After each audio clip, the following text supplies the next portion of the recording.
നമസ്കാരം. ഒരിക്കൽ കൂടി പ്രിയപ്പെട്ട പ്രേക്ഷകർക്ക് രാവിലെയിലേക്ക് സ്വാഗതം. അങ്ങനെ ഈ ദിവസത്തെ വാർത്തകളിലേക്ക് നമ്മൾ കടക്കുകയാണ്.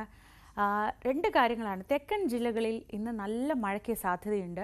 തീരപ്രദേശങ്ങളിൽ നേരത്തെ നൽകിയ മുന്നറിയിപ്പ് നിലനിൽക്കുന്നുണ്ട്. അതായത് കള്ളക്കടൽ പ്രതിഭാസത്തിന് സാധ്യതയുണ്ട്. അതുകൊണ്ട് മീൻപിടുത്തക്കാർ പ്രത്യേകം സൂക്ഷിക്കണം. അതോടൊപ്പം ബീച്ചിലേക്ക് വിനോദസഞ്ചാരത്തിനായി പോകുന്നവരും ശ്രദ്ധിക്കണം. അതേസമയം തന്നെ ചൂട് അൾട്രാ വയലറ്റ് സൂചിക കേരളത്തിൽ വളരെ ഉയർന്ന നിലയിലാണ് നിൽക്കുന്നത്. അതുകൊണ്ട് തന്നെ പകൽ 11 മണി തൊട്ട് 3 മണി വരെയുള്ള സമയത്ത് വെയിൽ കൊള്ളുന്നത് ഒഴിവാക്കണമെന്ന് ദുരന്ത നിവാരണ അതോറിറ്റി പ്രത്യേകം നിർദ്ദേശം നൽകുന്നുണ്ട്. അപ്പോൾ ഒരു ഭാഗത്ത് മഴയ്ക്ക് സാധ്യതയുണ്ടെന്ന് പറയുമ്പോൾ തന്നെ വടക്കൻ കേരളത്തിലൊക്കെ നല്ല ചൂടാണ്. ആ ചൂടത്ത് നേരിട്ട് വെയിലേൽക്കുന്നത് പരമാവധി ഒഴിവാക്കുകയും വേണം. ഇത് രണ്ടും ഒന്നിച്ച് തന്നെയാണ് പ്രിയപ്പെട്ട പ്രേക്ഷകരോട് പറയാനുള്ളത്.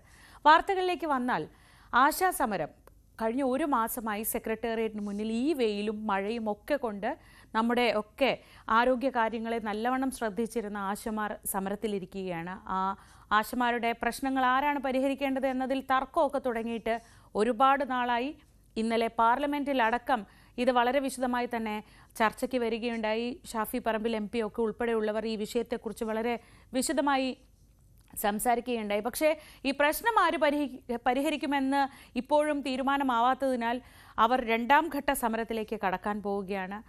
ഇനി മറ്റൊരു പ്രധാനപ്പെട്ട കാര്യം, കഴിഞ്ഞ ദിവസം നമ്മൾ കാസർഗോഡ് പൈവളികയിൽ ഒരു 15-കാരിയും അയൽവാസിയായ 42-കാരനെയും മരിച്ച നിലയിൽ കണ്ടെത്തിയ സംഭവത്തിൽ ഇന്നലെ ഹൈക്കോടതി ജഡ്ജിമാരുടെ ഭാഗത്തു നിന്ന് രൂക്ഷമായ വിമർശനമുണ്ടായിരുന്നു. ഒരു സാധാരണക്കാരൻ്റെ മകളായതുകൊണ്ടാണോ ഇങ്ങനെ, ഒരു VVIPയുടെ മകളാണെങ്കിൽ ഇങ്ങനെയാണോ നിങ്ങൾ പെരുമാറുക എന്ന ചോദ്യമൊക്കെ ചോദിച്ചിരുന്നു. അന്വേഷണ ഉദ്യോഗസ്ഥനോട് ഇന്ന് നിർബന്ധമായി കേസ് ഡയറിയുമായി ഹാജരാകണമെന്നാണ് കോടതി ആവശ്യപ്പെട്ടത്. അത് ഇന്ന് സംഭവിക്കും. ഒപ്പം ലഹരിയുടെ കാണാവലകൾ ഭേദിക്കാനുള്ള നമ്മളുടെയൊക്കെ ഒന്നിച്ചുള്ള പ്രയത്നം തുടരുകയാണ്. വളരെ വിശദമായി തന്നെ അന്വേഷണം നടക്കുന്നുണ്ട്. പലയിടത്തും കാര്യമായ പരിശോധനയും ലഹരി മരുന്ന് പിടികൂടലും ഒക്കെ നടക്കുന്നുണ്ട്. അങ്ങനെ വാർത്തകൾ കൊണ്ട് വളരെ വളരെ സജീവമായൊരു ദിവസം നമുക്ക് തുടങ്ങാം. ആദ്യം തലക്കെട്ടുകൾ. തെക്കൻ ജില്ലകളിൽ ഇന്ന് ശക്തമായ മഴയുണ്ടാകുമെന്ന് കാലാവസ്ഥാ മുന്നറിയിപ്പ്. 4 ജില്ലകളിൽ യെല്ലോ അലർട്ട്.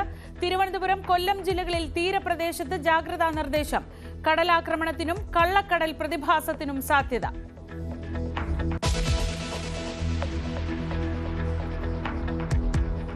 വയനാട് പുനരധിവാസം നീളുന്നത് നിയമസഭയിൽ ഉന്നയിക്കാൻ പ്രതിപക്ഷം. സഭ നിർത്തിവെച്ച് ചർച്ച ചെയ്യാൻ നോട്ടീസ് നൽകും. ഗതാഗതം, ആരോഗ്യം, ഫിഷറീസ് വകുപ്പുകളുടെ ധനാഭ്യർത്ഥനകളും ഇന്ന് സഭയിൽ.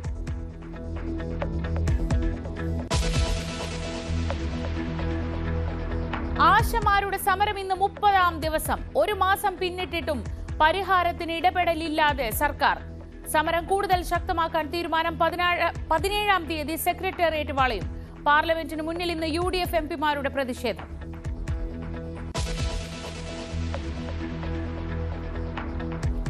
സംസ്ഥാന കോൺഗ്രസിൽ അനൈക്യമുണ്ടാവില്ലെന്ന് ഹൈക്കമാൻഡിന്റെ ഉറപ്പ്. UDF നേതാക്കളുമായി ദീപാദാസ് മുൻഷിയുടെ കൂടിക്കാഴ്ച തുടരുന്നു. തെരഞ്ഞെടുപ്പ് മുന്നൊരുക്കം ചർച്ച. സീറ്റ് വിഭജനം നേരത്തെ പൂർത്തിയാക്കണമെന്ന് പ്രധാന ആവശ്യം.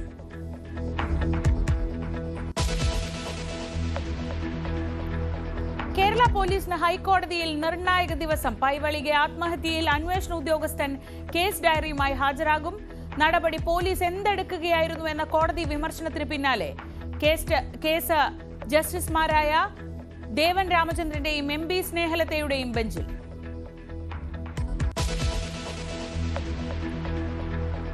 വെഞ്ഞാറമൂട് കൂട്ടക്കൊലയിൽ അഫാനുമായി തെളിവെടുപ്പ് തുടരും. ഇന്ന് കൊല്ലപ്പെട്ട പിതൃസഹോദരൻ ലത്തീഫിന്റെ വീട്ടിലെത്തിക്കും. ആശുപത്രിയിലുള്ള മാതാവ് ഷെമിയുടെ നില മെച്ചപ്പെട്ടു. ICUവിൽ നിന്ന് മുറിയിലേക്ക് മാറ്റി.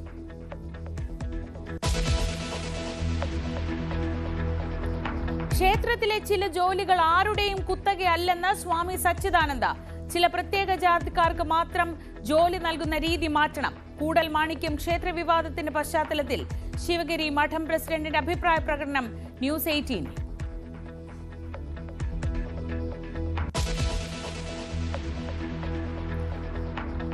റമദാൻ കാലത്തെ ഫാഷൻ ഷോ വിവാദത്തിൽ കുരുങ്ങി കശ്മീർ മുഖ്യമന്ത്രി ഒമർ അബ്ദുള്ള. ഗുരുതര ആരോപണവുമായി BJP. ഫാഷൻ ഷോ നടത്തിയ ഹോട്ടൽ ഒമർ അബ്ദുള്ളയുടെ ബന്ധുക്കളുടേതെന്ന ആരോപണം.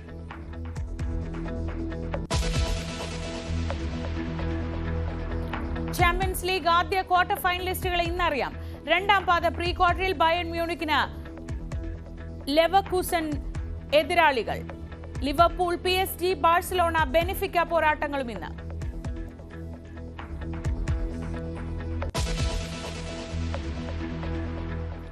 ആദ്യം നമ്മൾ പോകുന്നത് കാസർഗോഡ് പൈവളികയിലെ 15-കാരിയെയും അയൽവാസിയായ യുവാവിനെയും മരിച്ച നിലയിൽ കണ്ടെത്തിയ സംഭവത്തിലേക്കാണ്. ഈ സംഭവത്തിൽ അന്വേഷണ ഉദ്യോഗസ്ഥൻ ഇന്ന് ഹൈക്കോടതിയിൽ ഹാജരാകും. കേസ് ഡയറിയുമായി ഹാജരാകാൻ കഴിഞ്ഞ ദിവസം ജസ്റ്റിസുമാരായ ദേവൻ രാമചന്ദ്രൻ, MB സ്നേഹലത എന്നിവർ നിർദ്ദേശം നൽകിയിരുന്നു. അതേസമയം ആന്തരികാവയവങ്ങളുടെ പരിശോധനാ ഫലത്തിനായി കാത്തിരിക്കുകയാണ് പോലീസ്. ഡാനി പോളും KV ബൈജുവും വിവരങ്ങളുമായി ചേരുന്നു. ആദ്യം ഡാനി പോളിലേക്ക്. ഡാനി, ഇന്നത്തെ ദിവസം കേരള പോലീസിന് വളരെ നിർണായകമാണ്. കാരണം വളരെ പ്രത്യക്ഷമായി തന്നെ ഈ വിഷയത്തിൽ പോലീസിന്റെ ഭാഗത്തു നിന്ന് വീഴ്ചയുണ്ട് എന്ന് ആർക്കും പറയാം. കാരണം 26 ദിവസം ഒരു 15 വയസ്സുള്ള പെൺകുട്ടിയെ കാണാതായിട്ട് തൊട്ടടുത്തുള്ള സ്ഥലത്തടക്കം വിശദമായ ഒരു അന്വേഷണം നടത്താൻ പോലീസിന് കഴിഞ്ഞിട്ടില്ലെങ്കിൽ 25-26 ദിവസങ്ങൾക്ക് ശേഷമാണ് മൃതദേഹം കണ്ടെത്താൻ കഴിഞ്ഞതെങ്കിൽ പോലീസിന് അതിന് പറയാൻ ന്യായങ്ങൾ വളരെ വളരെ കുറവായിരിക്കും. സ്വാഭാവികമായും ജസ്റ്റിസ് ദേവൻ രാമചന്ദ്രനാണ്. നമുക്കറിയാം അദ്ദേഹത്തിന്റെ രീതികൾ.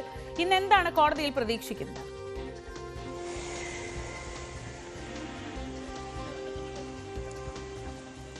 ശ്രീജ, ഇക്കാര്യത്തിൽ പോലീസിന് ഇന്നലെ തന്നെ അദ്ദേഹം വാക്കാൽ പരാമർശം നടത്തിയിരുന്നു. കാരണം ഇക്കാര്യത്തിൽ എന്തെടുക്കുകയായിരുന്നു പോലീസ് എന്ന രീതിയിൽ തന്നെയാണ് അദ്ദേഹം പരാമർശം നടത്തിയത്. VIP-യുടെ മകളായിരുന്നെങ്കിൽ, ഏതെങ്കിലും ഒരു VIP-യുടെ മകളായിരുന്നെങ്കിൽ ഈ രീതിയിലാകുമോ കാര്യങ്ങൾ, അന്വേഷണം ഇങ്ങനെ പോകുമായിരുന്നോ, എല്ലാവർക്കും ഒരേ നീതി ഉറപ്പാക്കേണ്ടതുണ്ട് പോലീസിന് എന്ന് അദ്ദേഹം പറയുകയും ചെയ്തു. വളരെ രൂക്ഷമായ ഭാഷയിൽ തന്നെയാണ് അദ്ദേഹം പോലീസിനെ വിമർശിക്കുകയും ചെയ്തത്. അതുതന്നെയും ഈ അന്വേഷണത്തിൽ പോലീസ് സ്വീകരിച്ച നിലപാട് അത്രയ്ക്ക് ഉദാസീനം, അത്രയ്ക്ക് കെടുകാര്യസ്ഥത പോലീസിൻ്റെ ഭാഗത്തു നിന്നുണ്ടായിരുന്നു എന്ന് തുടക്കത്തിൽ തന്നെ ബോധ്യമാകുന്ന ആ കാര്യങ്ങൾ തന്നെയാണ്. അതുകൊണ്ടാണ് ഇത്രയധികം ദിവസം, 26ഓളം ദിവസം ഇവരെ കാണാതാവുന്നു. ഇതിനുശേഷം മൃതദേഹങ്ങൾ ലഭിക്കുമ്പോൾ അതിന് ദിവസങ്ങളുടെ പഴക്കമുണ്ടായിരുന്നു എന്നതാണ്. അത് വീടിന് സമീപമുള്ള ഒരു അക്കേഷ്യക്കാട്, മരം നിറഞ്ഞ അക്കേഷ്യക്കാടിന് അതിനകത്താണ് അക്കേഷ്യ മരത്തിൽ തൂങ്ങി മരിച്ച നിലയിൽ ഇവരെ കണ്ടെത്തുകയും എല്ലാം തന്നെ ചെയ്തു. അപ്പോൾ ഇങ്ങനെയൊരു സാധ്യതകളിലേക്ക് യാതൊരു രീതിയിലുള്ള ഒരു അന്വേഷണം നടത്താതെ പോലീസ് എന്തെടുക്കുകയായിരുന്നു എന്നാണ് കോടതി ചോദിക്കുകയും ചെയ്തത്. എന്തായാലും ഇതുമായി ബന്ധപ്പെട്ടുകൊണ്ടുള്ള വിശദാംശങ്ങൾ ഹാജരാക്കാനാണ് കോടതി ആവശ്യപ്പെട്ടത്. കേസ് ഡയറിയുമായി അന്വേഷണ ഉദ്യോഗസ്ഥന് ഹാജരാകുക, കേസ് ഡയറി ഒപ്പം കോടതിക്ക് പരിശോധിക്കുക, എന്താണ് ഇതിൽ സംഭവിച്ചത്, ഈ ദിവസങ്ങളിലെ നടപടിക്രമങ്ങൾ എന്തായിരുന്നു എന്നതെല്ലാം തന്നെ കോടതി പരിശോധിക്കുകയാണ്. പോലീസ് ഈ പരാതി അതല്ലെങ്കിൽ ഇവരെ കാണാതായി എന്ന വിവരങ്ങൾ ലഭിച്ചതിന് ശേഷം ഏത് രീതിയിലുള്ള അന്വേഷണമാണ് നടത്തിയത്, അതെങ്ങനെയായിരുന്നു, ആ വീടിന് സമീപവും മറ്റ് സാധ്യതകളും മുഴുവൻ സാധ്യതകളും ഉപയോഗിച്ച് തന്നെ സാധാരണഗതിയിൽ ഇത്തരം കേസുകൾ അന്വേഷിക്കേണ്ടതാണ്. അപ്പോൾ അത്തരം കാര്യങ്ങളിലേക്ക് പോയിട്ടുണ്ടോ എന്നതടക്കമുള്ള കാര്യങ്ങൾ വളരെ തന്നെ പരിശോധിക്കും. ജസ്റ്റിസ് ദേവൻ രാമചന്ദ്രനും ജസ്റ്റിസ് MB സ്നേഹലതയും ഉൾപ്പെട്ട ഡിവിഷൻ ബെഞ്ചാണ് ഈ കേസ് നോക്കുന്നത്. അപ്പോൾ ഇന്ന് ഈ കേസ് ഡയറി ഇന്ന് ഹാജരാക്കുകയും ഇത്തരം കാര്യങ്ങൾ കൂടുതൽ പരിശോധനകൾ കോടതിയുടെ ഭാഗത്തുനിന്ന് നടത്തുകയും വേണം. അമ്മ നൽകിയ ഹേബിയസ് കോർപ്പസ് ഹർജി ഫയലിൽ സ്വീകരിച്ചുകൊണ്ടാണ് കോടതി ഇത്തരം കാര്യങ്ങളിലേക്ക് പരാമർശം നടത്തിയത്. കേസിൽ എന്താണ് സംഭവിച്ചത്, അന്വേഷണം ഏത് രീതിയിലായിരുന്നു എന്നത് കാര്യങ്ങളടക്കം ഇത് പരിശോധിച്ച ശേഷം ഹർജി തീർപ്പാക്കാം എന്നൊരു നിലപാട് തന്നെ കോടതി എടുത്തത് തന്നെയും പോലീസിൽ എന്ത് നടന്നു എന്നത് കോടതിക്ക് പരിശോധിക്കാൻ വേണ്ടിയാണ്. അതുകൊണ്ട് ഇന്ന് ശ്രീ ചോദിച്ചതുപോലെ ഇത് വളരെ നിർണായകം തന്നെയാണ് കേരള പോലീസിൽ ഈ ദിവസം. കാരണം ഇതിൽ എന്ത് നടന്നു എന്ന് വളരെ കൃത്യമായിട്ട് പരിശോധിക്കും. കോടതിയുടെ ഭാഗത്തു നിന്ന് ഇനിയും വിമർശനങ്ങൾ ഉയരാനുള്ള മുഴുവൻ സാധ്യതയുമുണ്ട്. അന്വേഷണ ഉദ്യോഗസ്ഥർക്ക് അടക്കം ആ രീതിയിലേക്ക് പോവുകയാണെങ്കിൽ നടപടികളടക്കം നേരിടേണ്ട അവസ്ഥയിലേക്ക് കാര്യങ്ങൾ പോകാനുള്ള മുഴുവൻ സാധ്യതയും നിലനിൽക്കുന്നു എന്നതാണ്. കേസ് ഏതായാലും ഇന്ന് ഉച്ചയ്ക്ക് മുൻപാകെ തന്നെ കോടതിയുടെ പരിഗണനയിലേക്ക് എത്താൻ തന്നെയാണ് സാധ്യത. ശ്രീജ.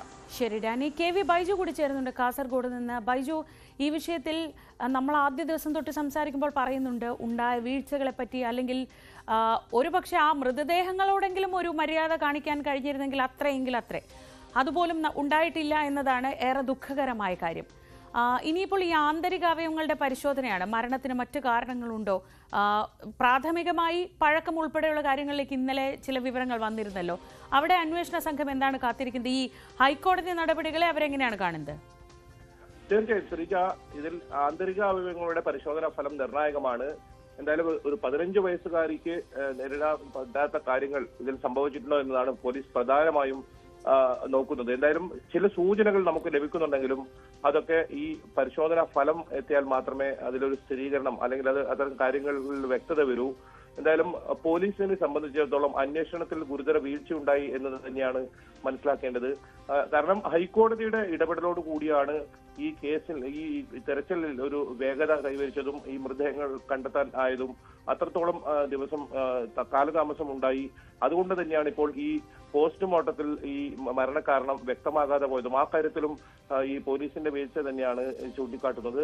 എന്തായാലും ഈ ഇവരുടെ മൊബൈൽ ഫോൺ അത് ഫോറൻസിക് പരിശോധനയ്ക്ക് അയച്ചിട്ടുണ്ട്. അതും നിർണായകമാണ്. കാരണം ഈ യുവാവ് ഈ വീടുമായി അടുത്ത ബന്ധം ഇരുന്ന ഒരാളാണ്.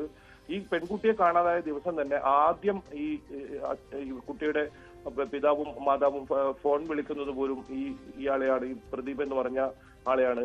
അത്തരത്തിൽ വലിയ ബന്ധം ഇയാൾ ഈ വീടുമായി ഉണ്ടായിരുന്നു. അങ്ങനെയാണെങ്കിൽ എന്തിനാണ് ഇവർ ഈ കടുകൈ ചെയ്തത് എന്നത് ഏറ്റവും പ്രധാനമാണ്. അത് കണ്ടെത്താൻ പോലും ഇപ്പോൾ കഴിയാതായത് പോലീസ് അന്വേഷണം വൈകിയതാണ് എന്നൊരു ആക്ഷേപം തന്നെയാണ് ഇപ്പോൾ ഉയരുന്നത്. ഏതായാലും കോടതിയുടെ ഭാഗത്തു നിന്നുള്ള ഇന്നത്തെ ഈ പരാമർശം അത് വളരെ നിർണായകം തന്നെ. പോലീസിനെ സംബന്ധിച്ചിടത്തോളം അത്രത്തോളം ഗുരുതരമായ ഒരു വീഴ്ച ഈ അന്വേഷണത്തിൽ ഉണ്ടായി, ഈ തിരച്ചിലിൽ ഉണ്ടായി എന്ന് തന്നെയാണ് കോടതിയുടെ വിലയിരുത്തലും. ഹൈക്കോടതിയുടെ ഇടപെടൽ തന്നെയാണ് ഇതിൽ ഈ തെരച്ചിലിന് വേഗത ഉണ്ടായതും. എന്തായാലും അത് സംബന്ധിച്ച് ഇന്ന് കോടതി എന്തു പറയുന്നു എന്നതും സംസ്ഥാന പോലീസിനെ സംബന്ധിച്ചിടത്തോളം നിർണായകം തന്നെയാണ്.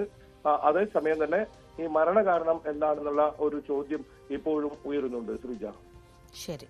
KV ബൈജു ആണ് വിവരങ്ങൾ നൽകിയത്. കാസർഗോഡ് നിന്ന് മരണകാരണം എന്താണെന്ന് അറിയണം, മരണം എപ്പോൾ സംഭവിച്ചു, എങ്ങനെ സംഭവിച്ചു എന്നറിയണം. അതിനായി വിശദമായ പരിശോധനാ ഫലം കാസർഗോഡ് പോലീസ് സംഘം കാത്തിരിക്കുകയാണെങ്കിൽ ഇന്ന് ഹൈക്കോടതിയിലെത്തുമ്പോൾ ഈ സംഭവത്തിൽ വീഴ്ച ഉണ്ടായിട്ടുണ്ടെങ്കിൽ രൂക്ഷമായ വിമർശനം നേരിടേണ്ടി വരുമെന്ന് ഉറപ്പാണ്.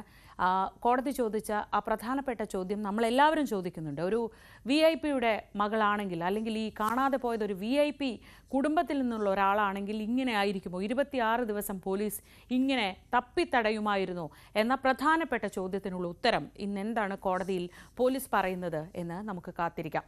മറ്റ് വാർത്തകളിലേക്ക്. താമരശ്ശേരിയിലെ 10ാം ക്ലാസ് വിദ്യാർത്ഥിയായ ഷഹബാസിന്റെ കൊലപാതകത്തിൽ പ്രതികളായ വിദ്യാർത്ഥികളെ SSLC പരീക്ഷ എഴുതാൻ അനുവദിച്ചതിനെതിരായ ഹർജി ഹൈക്കോടതി പരിഗണിക്കുന്നുണ്ട്. ഷഹബാസിന്റെ പിതാവാണ് കോടതിയെ സമീപിച്ചിരിക്കുന്നത്. ഇരയ്ക്കും അവകാശങ്ങൾ ഉണ്ടെന്നാണ് ഷഹബാസിന്റെ പിതാവ് കഴിഞ്ഞ ദിവസം കോടതിയിൽ വാദിച്ചത്. ചെറിയ കുറ്റകൃത്യങ്ങളിൽ പോലും പ്രതികളായവരെ ഡീബാർ ചെയ്യാറുണ്ടെന്നും ഷഹബാസിന്റെ പിതാവ് ഹൈക്കോടതിയിൽ വാദിച്ചു. സജീവ് C. വാര്യർ വിവരങ്ങളുമായി. സജീവ്, സോഷ്യൽ മീഡിയയിലും സമൂഹത്തിലുമൊക്കെ വലിയ ചർച്ചയായ ഒരു വിഷയമായിരുന്നു ഇത്. ആ കുട്ടികളെ, പ്രതികളായ കുട്ടികളെ പരീക്ഷ എഴുതിക്കുന്നത്, അതിനൊക്കെ പല കോപ്പി അടിച്ചാൽ ഡീബാർ ചെയ്യും, പക്ഷേ ഇങ്ങനെ ഒരു കുറ്റകൃത്യം നടത്തിയാൽ അത് എഴുതിക്കണോ? ഇതൊരു വലിയ ചൂടേറിയ ചർച്ചയായിരുന്നു. ആ ചർച്ചയാണ് ഇപ്പോൾ കോടതിക്ക് മുന്നിൽ എത്തുന്നത്. എന്തൊക്കെയാണ് ഷഹബാസിന്റെ പിതാവ് ഇക്കാര്യത്തിൽ ഹൈക്കോടതിക്ക് മുന്നിൽ ഉന്നയിക്കുന്ന വാദങ്ങൾ?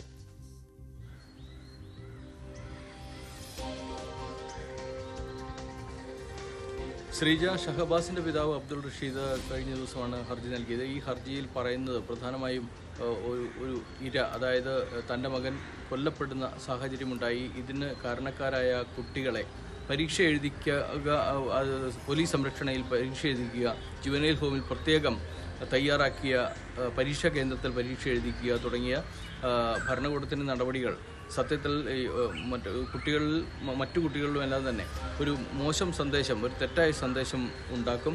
കാരണം ഇത്രയും വലിയൊരു കുറ്റകൃത്യം ചെയ്തിട്ട് പോലും അവർക്ക് അവരുടേതായ വിദ്യാഭ്യാസ രംഗത്ത് നടക്കാൻ പാടില്ലാത്ത, കുട്ടികൾക്കിടയിൽ നടക്കാൻ പാടില്ലാത്തൊരു കാര്യം നടന്നിട്ടും അവർക്ക് വളരെ സുഗമമായി ഈ കാര്യങ്ങളെല്ലാം പരീക്ഷ എഴുതുന്ന അടക്കമുള്ള കാര്യങ്ങൾ സാധിക്കും. അതിലൊരു ബുദ്ധിമുട്ടും ഉണ്ടാകില്ല എന്നൊരു സന്ദേശം, തെറ്റായ സന്ദേശം സമൂഹത്തിൽ നൽകും. ഇപ്പോൾ 4 പരീക്ഷകളാണ് പൂർത്തിയായിരിക്കുന്നത്, SSLC പരീക്ഷകൾ. ഇനിയും 4 പരീക്ഷകൾ ബാക്കിയുണ്ട്. അതിനിടയിൽ തന്നെ ഓരോ ദിവസവും വലിയ തോതിലുള്ള പ്രതിഷേധങ്ങൾ വിദ്യാർത്ഥി സംഘടനകളിൽ നിന്ന് ഉണ്ടായിട്ടുണ്ട്. KSU, MSF, AVP തുടങ്ങിയ സംഘടനകളാണ് പ്രതിഷേധവുമായി ജുവനൈൽ ഹോമിലെ ഈ പ്രത്യേകം തയ്യാറാക്കിയ കേന്ദ്രത്തിന് മുമ്പിലായി നടത്തിയത്. ആ പ്രതിഷേധങ്ങളിലൊക്കെ സംഘർഷങ്ങളിലേക്ക് വഴിവെക്കുകയും ചെയ്തിട്ടുണ്ട്. ഇപ്പോൾ പ്രതിഷേധങ്ങളുടെ ഒരു തീവ്രത കുറഞ്ഞു വരുന്നതായാണ് കാണുന്നത്. ഏതായാലും ജുവനൈൽ കോടതിയാണ് ഇക്കാര്യത്തിൽ തീരുമാനമെടുത്തത്. ഒരുപക്ഷെ മറ്റ് സോഷ്യൽ മീഡിയയിലും എല്ലാം തന്നെ ഉന്നയിക്കുന്ന ഒരു പ്രധാന പ്രശ്നം ഹൈക്കോടതിയോ സുപ്രീം കോടതിയോ വിധിച്ച കേസുകൾ പോലും സംഭവങ്ങളിൽ പോലും ഉത്തരവുകളിൽ പോലും നടപടിയെടുക്കാത്ത സർക്കാരാണ് ഇക്കാര്യത്തിൽ വലിയ ഒരു താല്പര്യം കാണിക്കുന്നത്. കൊടിതോരണങ്ങൾ വയ്ക്കുക ഇങ്ങനെയുള്ള കാര്യങ്ങളിൽ കോടതിയെല്ലാം ഇടപെട്ടിരുന്നു. അതിലൊന്നും രാഷ്ട്രീയക്കാർക്ക് താല്പര്യമുള്ള കാര്യങ്ങളിൽ അവർ വലിയ തോതിൽ ഇതിനെ, അതായത് ഉത്തരവുകൾ ലംഘിച്ച് കാര്യങ്ങൾ നടപ്പാക്കാൻ ശ്രമിക്കുന്നുണ്ട്.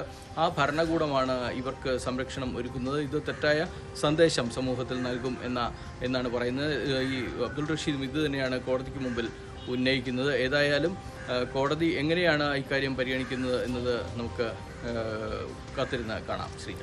ശരി, സജീവ് സിവാരാണ് വിവരങ്ങൾ നൽകിയത് കോഴിക്കോട് നിന്ന്. വിവിധ ആവശ്യങ്ങൾ ഉന്നയിച്ച് ആശാവർക്കർമാർ നടത്തുന്ന സമരം തുടങ്ങിയിട്ട് ഇന്ന് 1 മാസം തികയുന്നു. സമരം കൂടുതൽ ശക്തമാക്കാനാണ് ആശാ ഹെൽത്ത് വർക്കേഴ്സ് അസോസിയേഷന്റെ തീരുമാനം. ഈ മാസം 17-ന് സെക്രട്ടേറിയറ്റ് വളഞ്ഞ് സമരം നടത്താനും തീരുമാനിച്ചിട്ടുണ്ട്. വി അരുൺ വിവരങ്ങളുമായി. അരുൺ, നിയമസഭയിൽ നിന്ന് ഈ വിഷയം ഇന്നലെ പാർലമെന്റിന്റെ മുന്നിലേക്ക് അടക്കം എത്തിയിട്ടുണ്ട്. കേന്ദ്ര സർക്കാരാണോ ഇവരുടെ പ്രശ്നങ്ങൾ പരിഹരിക്കേണ്ടത്, സംസ്ഥാന സർക്കാരാണോ? ഈ തർക്കങ്ങൾക്കിടയിലും 1 മാസമായി ഈ കടുത്ത ചൂടിൽ, ഇടയ്ക്ക് പെയ്ത മഴയിലൊക്കെ അവരവിടെ സമരം തുടരുകയാണെന്ന യാഥാർത്ഥ്യം, ഒരു കൂട്ടം സ്ത്രീകൾ അവിടെ വന്ന് ഇങ്ങനെ ഇരിക്കുന്നു എന്ന ഒരു വലിയ സത്യമുണ്ട്. ഇങ്ങനെ ഈ തർക്കം തുടർന്നു പോവുകയാണെങ്കിൽ ഇവരെങ്ങനെ മുന്നോട്ട് പോകും? എത്ര കാലം ഈ സമരവുമായി അവർക്ക് മുന്നോട്ട് പോകാനാവും? എന്താണ് ആശമാരുടെ തീരുമാനം? തീർച്ചയായിട്ടും ഇതുവരെ ആർക്കും ഉത്തരമില്ലാത്ത ചോദ്യമാണ് ശ്രീജ ചോദിക്കുന്നത്. കാരണം സമരക്കാർക്ക് സമരം മുന്നോട്ട് കൊണ്ടുപോകുമെന്ന് മാത്രം പറയുന്നു. അത് എങ്ങനെ തീർക്കുമെന്ന് അവർക്കറിയില്ല. സർക്കാരാകട്ടെ സമരം തീർക്കാൻ ഒരു നടപടിയും എടുക്കുന്നില്ല. കൊല്ലത്ത് വെച്ച് മാധ്യമങ്ങളെ കണ്ടപ്പോൾ, ലോക വനിതാ ദിനത്തിൽ മാധ്യമങ്ങളെ കണ്ടപ്പോൾ ആരോഗ്യമന്ത്രി വീണ ജോർജ് പറഞ്ഞത് സർക്കാരിന് പിടിവാശിയില്ല, ജനാധിപത്യപരമായ എല്ലാ വഴികളും സമരവുമായി ബന്ധപ്പെട്ട് ചെയ്യാൻ തയ്യാറാണ്, ചർച്ചയ്ക്ക് തയ്യാറെന്ന് നേരിട്ട് പറയാതെ മന്ത്രി അങ്ങനെ പറഞ്ഞു പോയിരുന്നു. പക്ഷേ അതിനുശേഷവും ഒരു നടപടികളും ഉണ്ടായിട്ടില്ല. പാർലമെന്റിലടക്കം ഈ വിഷയം ഉയർന്നു വരുന്നു. അപ്പോഴും സർക്കാർ എന്താണ് ഇനി ചെയ്യാൻ പോകുന്നത്, ഇവരുമായി സംസാരിക്കാൻ ആര് തയ്യാറാകുമെന്ന കാര്യത്തിൽ ഒരു വ്യക്തതയുമില്ല. സമരത്തിന് മുന്നിൽ സ്ഥാപിത താല്പര്യമുണ്ട് എന്നതാണ് സർക്കാരിന്റെ ഈ പിടിവാശിക്ക് കാരണം. അവിടെ SUCI എന്ന സംഘടനയാണ് സമരത്തിന് നേതൃത്വം നൽകുന്നത്. പ്രതിപക്ഷം അത് ഏറ്റെടുക്കുന്നു. അതിനപ്പുറത്തേക്ക് ആശമാരിൽ വലിയൊരു വിഭാഗം ഇപ്പോഴും ജോലിക്കെത്തുന്നുണ്ട്. ബാക്കിയുള്ള സ്ഥലങ്ങളിൽ കൂടി പകരം ആരോഗ്യപ്രവർത്തകർ നിയമിക്കാനും സർക്കാർ തീരുമാനമെടുക്കുന്നു. അതുകൊണ്ട് തന്നെ ഇവരുമായി ചർച്ചയ്ക്ക് ഒരു സാധ്യതയും സർക്കാർ ഇപ്പോൾ വഴി തുറന്നിരുന്നില്ല എന്നാണ് ഏറ്റവും പ്രധാനപ്പെട്ട കാര്യം. അത് വലിയൊരു അനിശ്ചിതത്വത്തിലേക്ക് കാര്യങ്ങൾ കൊണ്ടുപോവുകയാണ്.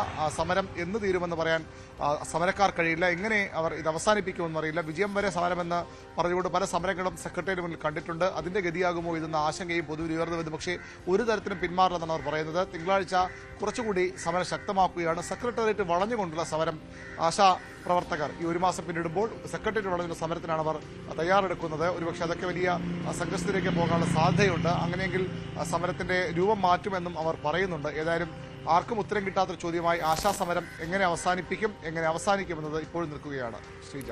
ശരി, വി അരുണാണ് വിവരങ്ങൾ നൽകിയത്. സെക്രട്ടേറിയറ്റിന് മുന്നിൽ നിന്ന് ആശമാരുടെ സമരം 1 മാസമാവുകയാണ്. ഇതിനിടയിൽ സെക്രട്ടേറിയറ്റ് വളയുന്നതടക്കമുള്ള ശക്തമായ സമരപരിപാടികളിലേക്ക് കടക്കാനാണ് ഇനി ആശമാർ തീരുമാനിക്കുന്നത്. ഇന്ന് നിയമസഭയിൽ എന്തൊക്കെയാണുള്ളതെന്ന് നോക്കാം. അതിന്റെ വിശദാംശങ്ങളും അരുൺ തന്നെ നൽകും. വയനാട് പുനരധിവാസത്തിലെ അനിശ്ചിതത്വമായിരിക്കും ഇന്ന് പ്രതിപക്ഷം നിയമസഭയിൽ ഉന്നയിക്കുക. ആരോഗ്യ, കുടുംബക്ഷേമ, മത്സ്യബന്ധന വകുപ്പുകളുടെ ധനാഭ്യർത്ഥന ചർച്ചകളും ഇന്ന് സഭയിൽ നടക്കുന്നുണ്ട്.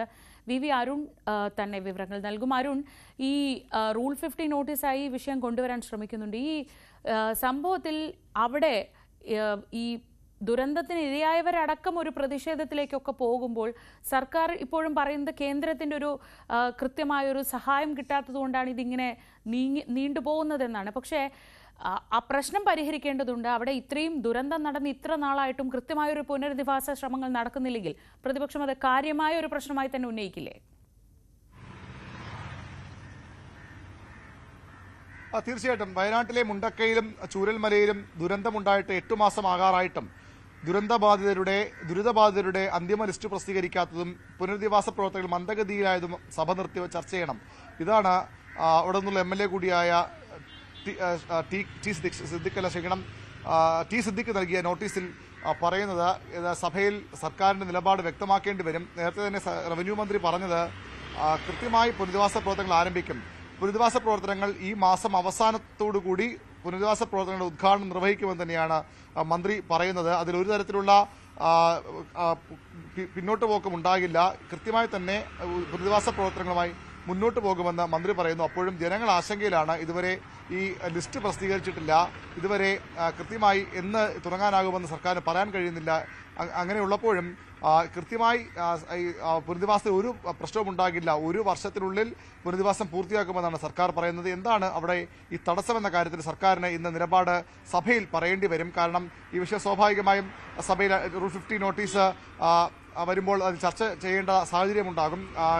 ഏറ്റവും അവസാനം മന്ത്രി പറഞ്ഞത് മുണ്ടക്കൈ ചുരമല ദുരന്തബാധിത പുനരധിവാസത്തിനെ കണ്ടെത്തി എൽസ്റ്റൺ നെടുമ്പാല എസ്റ്റേറ്റുകളുടെ സർവേ നടപടികൾ വേഗത്തിൽ പൂർത്തിയാക്കുമെന്നുള്ളതാണ്. ടൗൺഷിപ്പ് നിർമ്മാണത്തിന് മുന്നോടിയായുള്ള ഹൈഡ്രോളജിക്കൽ, ജിയോളജിക്കൽ, ഫോട്ടോഗ്രാഫിക് ഭൂമിശാസ്ത്ര സർവേകൾ ഉടൻ പൂർത്തിയാക്കുമെന്നും പറയുന്നുണ്ട്. കൃത്യമായി ഇതുമായി മുന്നോട്ട് പോകുമെന്ന് പറയുമ്പോഴും ഇതുവരെയും ഈ ലിസ്റ്റ്, അന്തിമ ലിസ്റ്റ് പ്രസിദ്ധീകരിക്കാൻ സർക്കാർ തയ്യാറാക്കാൻ കഴിയാത്തതാണ് ഈ ദുരന്തബാധിതരുടെ പ്രതിഷേധത്തിന് കാരണം. അതാണ് പ്രതിപക്ഷം ഇന്ന് സഭയിൽ ഏറ്റെടുക്കുന്നത്. ഒരു സമയക്രമത്തിനുള്ളിൽ കേന്ദ്രത്തിന്റെ സഹായം ലഭിക്കുന്നില്ല, മറ്റു സാമ്പത്തിക പ്രശ്നങ്ങളൊക്കെ പറയുമ്പോഴും ഒരു വർഷത്തിനുള്ളിൽ നിർമ്മാണം പൂർത്തിയാക്കുമെന്ന് സർക്കാരിന്റെ ഒരു വാഗ്ദാനമാണ്. ഒരുപക്ഷെ അടുത്ത തെരഞ്ഞെടുപ്പിൽ പോലും അത് സർക്കാരിനെ അത് പാലിക്കാനായില്ലെങ്കിൽ തിരിച്ചടി ഉണ്ടാക്കും. അതുകൊണ്ട് കൃത്യമായി പൂർത്തീകരിക്കുമെന്ന് തന്നെയാണ് ഇപ്പോഴും ഔദ്യോഗികമായും അനൌദ്യോഗികമായും സർക്കാരും റവന്യൂ വകുപ്പും മുഖ്യമന്ത്രിയുടെ ഓഫീസും ഒക്കെ പറയുന്നത്. പക്ഷേ എന്തുകൊണ്ട് ഇനിയും അത് ആരംഭിക്കാൻ കഴിയുന്നില്ല?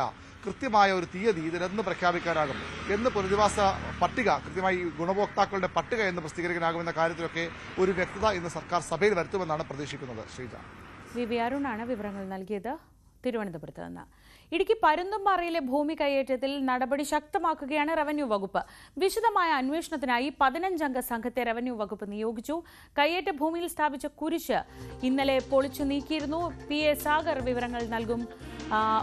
സാഗർ, ഈ നടപടി ശക്തമാക്കുന്നു എന്ന് പറഞ്ഞാൽ പോരാ. കാരണം ഒരു നിരോധനാജ്ഞ നിലനിൽക്കുമ്പോൾ അടക്കം അവിടെ ഇത്തരം പ്രവർത്തനങ്ങളുമായി കയ്യേറ്റക്കാർ മുന്നോട്ട് പോവുകയാണല്ലോ. അപ്പോൾ ആ തരത്തിൽ എങ്ങനെ ഇതിനെ പ്രതിരോധിക്കാമെന്നാണ് റവന്യൂ വകുപ്പ് കരുതുന്നത്? ആരൊക്കെയാണ് ഈ സംഘത്തിലുണ്ടാവുക? ഇതിന്റെ ഈ കയ്യേറ്റത്തിന്റെ ആദ്യപടിയായി തന്നെ നിരോധനാജ്ഞ ലംഘിച്ച് പരുന്തുംപാറയിലെ കയ്യേറ്റ ഭൂമിയിൽ കുരിശ് സ്ഥാപിച്ച കയ്യേറ്റക്കാരൻ സജിത് ജോസഫിനെതിരെ ക്രിമിനൽ നടപടി സ്വീകരിക്കാൻ റവന്യൂ വകുപ്പ് ശുപാർശ ചെയ്തു കഴിഞ്ഞു. സജിത്തിനെതിരെ ഇന്ന് FIR രജിസ്റ്റർ ചെയ്യും. പ്രദേശത്ത് നിരോധനാജ്ഞ പ്രഖ്യാപിച്ച ജില്ലാ കളക്ടറുടെ ഉത്തരവ് മറികടന്നാണ് കഴിഞ്ഞ ഞായറാഴ്ച 15 അടിയോളം ഉയരമുള്ള കുരിശ് ഈ സജിത് ജോസഫ് സ്ഥാപിച്ചത്. ഇന്നലെ രാവിലെയാണ് ഈ കുരിശ് സ്ഥാപിച്ച വാർത്ത പുറത്തു വന്നത്. ഉടൻ തന്നെ നടപടികൾ റവന്യൂ വകുപ്പ് അതിവേഗം സ്വീകരിക്കുകയായിരുന്നു. ജില്ലാ കളക്ടർ പ്രഖ്യാപിച്ച നിരോധനാജ്ഞ ലംഘനം, കഴിഞ്ഞ 2-ാം തീയതി റവന്യൂ വകുപ്പ് ഇറക്കിയ സ്റ്റോപ്പ് മെമ്മോ ലംഘിച്ച് നിർമ്മാണം എന്നിവയുടെ പശ്ചാത്തലത്തിലാണ് ഇയാൾക്കെതിരെ ക്രിമിനൽ നടപടി സ്വീകരിക്കുക. പരുന്തുംപാറ മഞ്ചുമല വില്ലേജിൽ അനധികൃത നിർമ്മാണമാണ് ഇയാൾ നടത്തിയത്. ഇയാൾ ഇത് കുരിശ് സ്ഥാപിച്ചത് കൂടാതെ പ്രദേശത്ത് 4 നിലയുള്ള 5 ബിൽഡിങ്ങുകളും കെട്ടിടങ്ങളും പണിതിട്ടുണ്ട്. ഇതെല്ലാം തന്നെ തുടർന്ന് സർവേ നടത്തി ഇതിന്റെ മേലുള്ള നടപടികൾ സ്വീകരിക്കുമെന്നാണ് അധികൃതർ അറിയിച്ചിരിക്കുന്നത്. ഈ പീരുമേട് ലാൻഡ് റവന്യൂ തഹസിൽദാർക്കാണ് ഇതിന്റെ ചുമതല നൽകിയിരിക്കുന്നത്. ഇദ്ദേഹത്തിന്റെ ശുപാർശ പ്രകാരമാണ് ഈ അനധികൃതമായി കുരിശ് നിർമ്മിച്ച സജിത്തിനെതിരെ പോലീസ് കേസ് രജിസ്റ്റർ ചെയ്യുക.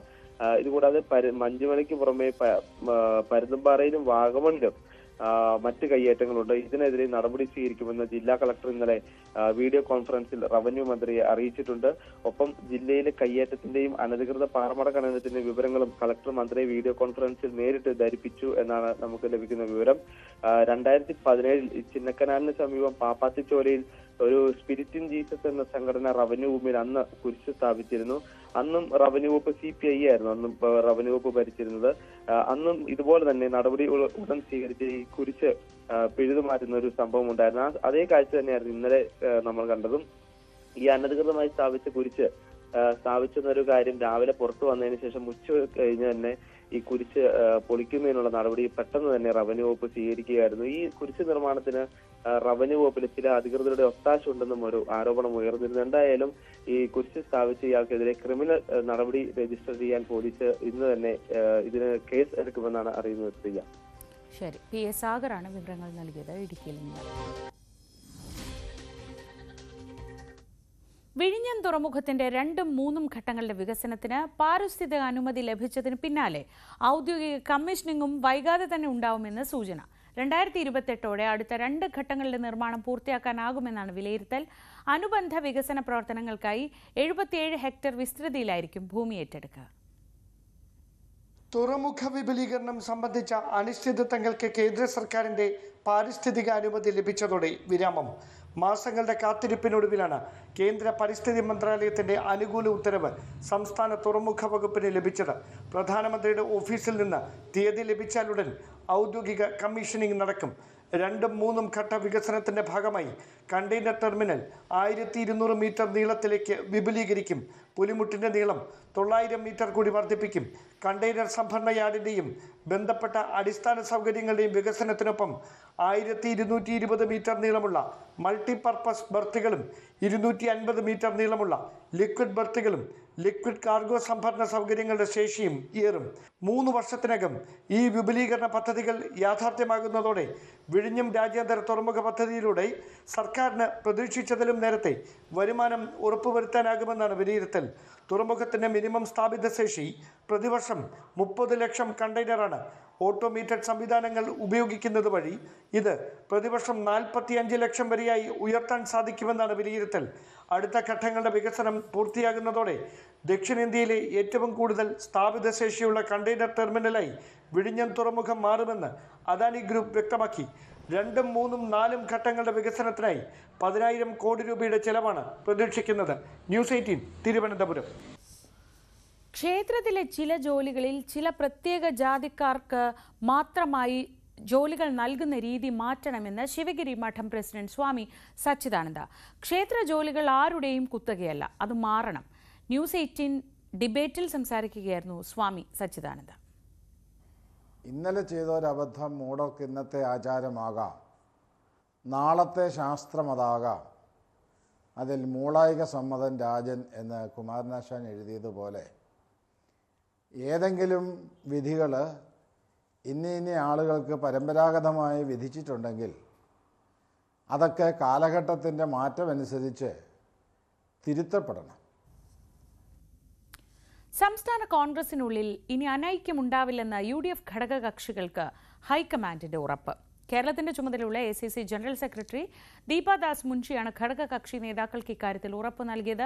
Mani C Kappan, PJ Joseph, Anoop Jacob, CP John തുടങ്ങിയവർ KPCC ആസ്ഥാനത്ത് ദീപാദാസ് മുൻഷിയുമായുള്ള കൂടിക്കാഴ്ചയിൽ പങ്കെടുത്തു. സീറ്റ് വിഭജനം നേരത്തെ പൂർത്തിയാക്കണമെന്നാണ് ഘടകകക്ഷികളുടെ പ്രധാന ആവശ്യം. RSP മുസ്ലിം ലീഗ് നേതൃത്വവുമായി ഇന്നാണ് ചർച്ച നടക്കുന്നത്. കോൺഗ്രസിലെ തർക്കങ്ങൾ രൂക്ഷമായതോടെ ഘടകകക്ഷി നേതാക്കൾ ഹൈക്കമാൻഡ് പ്രതിനിധികളെ നേരിൽ കണ്ട് വിയോജിപ്പ് അറിയിച്ചിരുന്നു. ഇതിന് പിന്നാലെയാണ് ഹൈക്കമാൻഡ് പ്രതിനിധി കേരളത്തിലെത്തി ഘടകകക്ഷി നേതാക്കളുമായി കൂടിക്കാഴ്ച നടത്തിയത്. മറ്റു വാർത്തകളിലേക്ക് നമുക്ക് മടങ്ങിയെത്താം ഇടവേളയ്ക്ക് ശേഷം.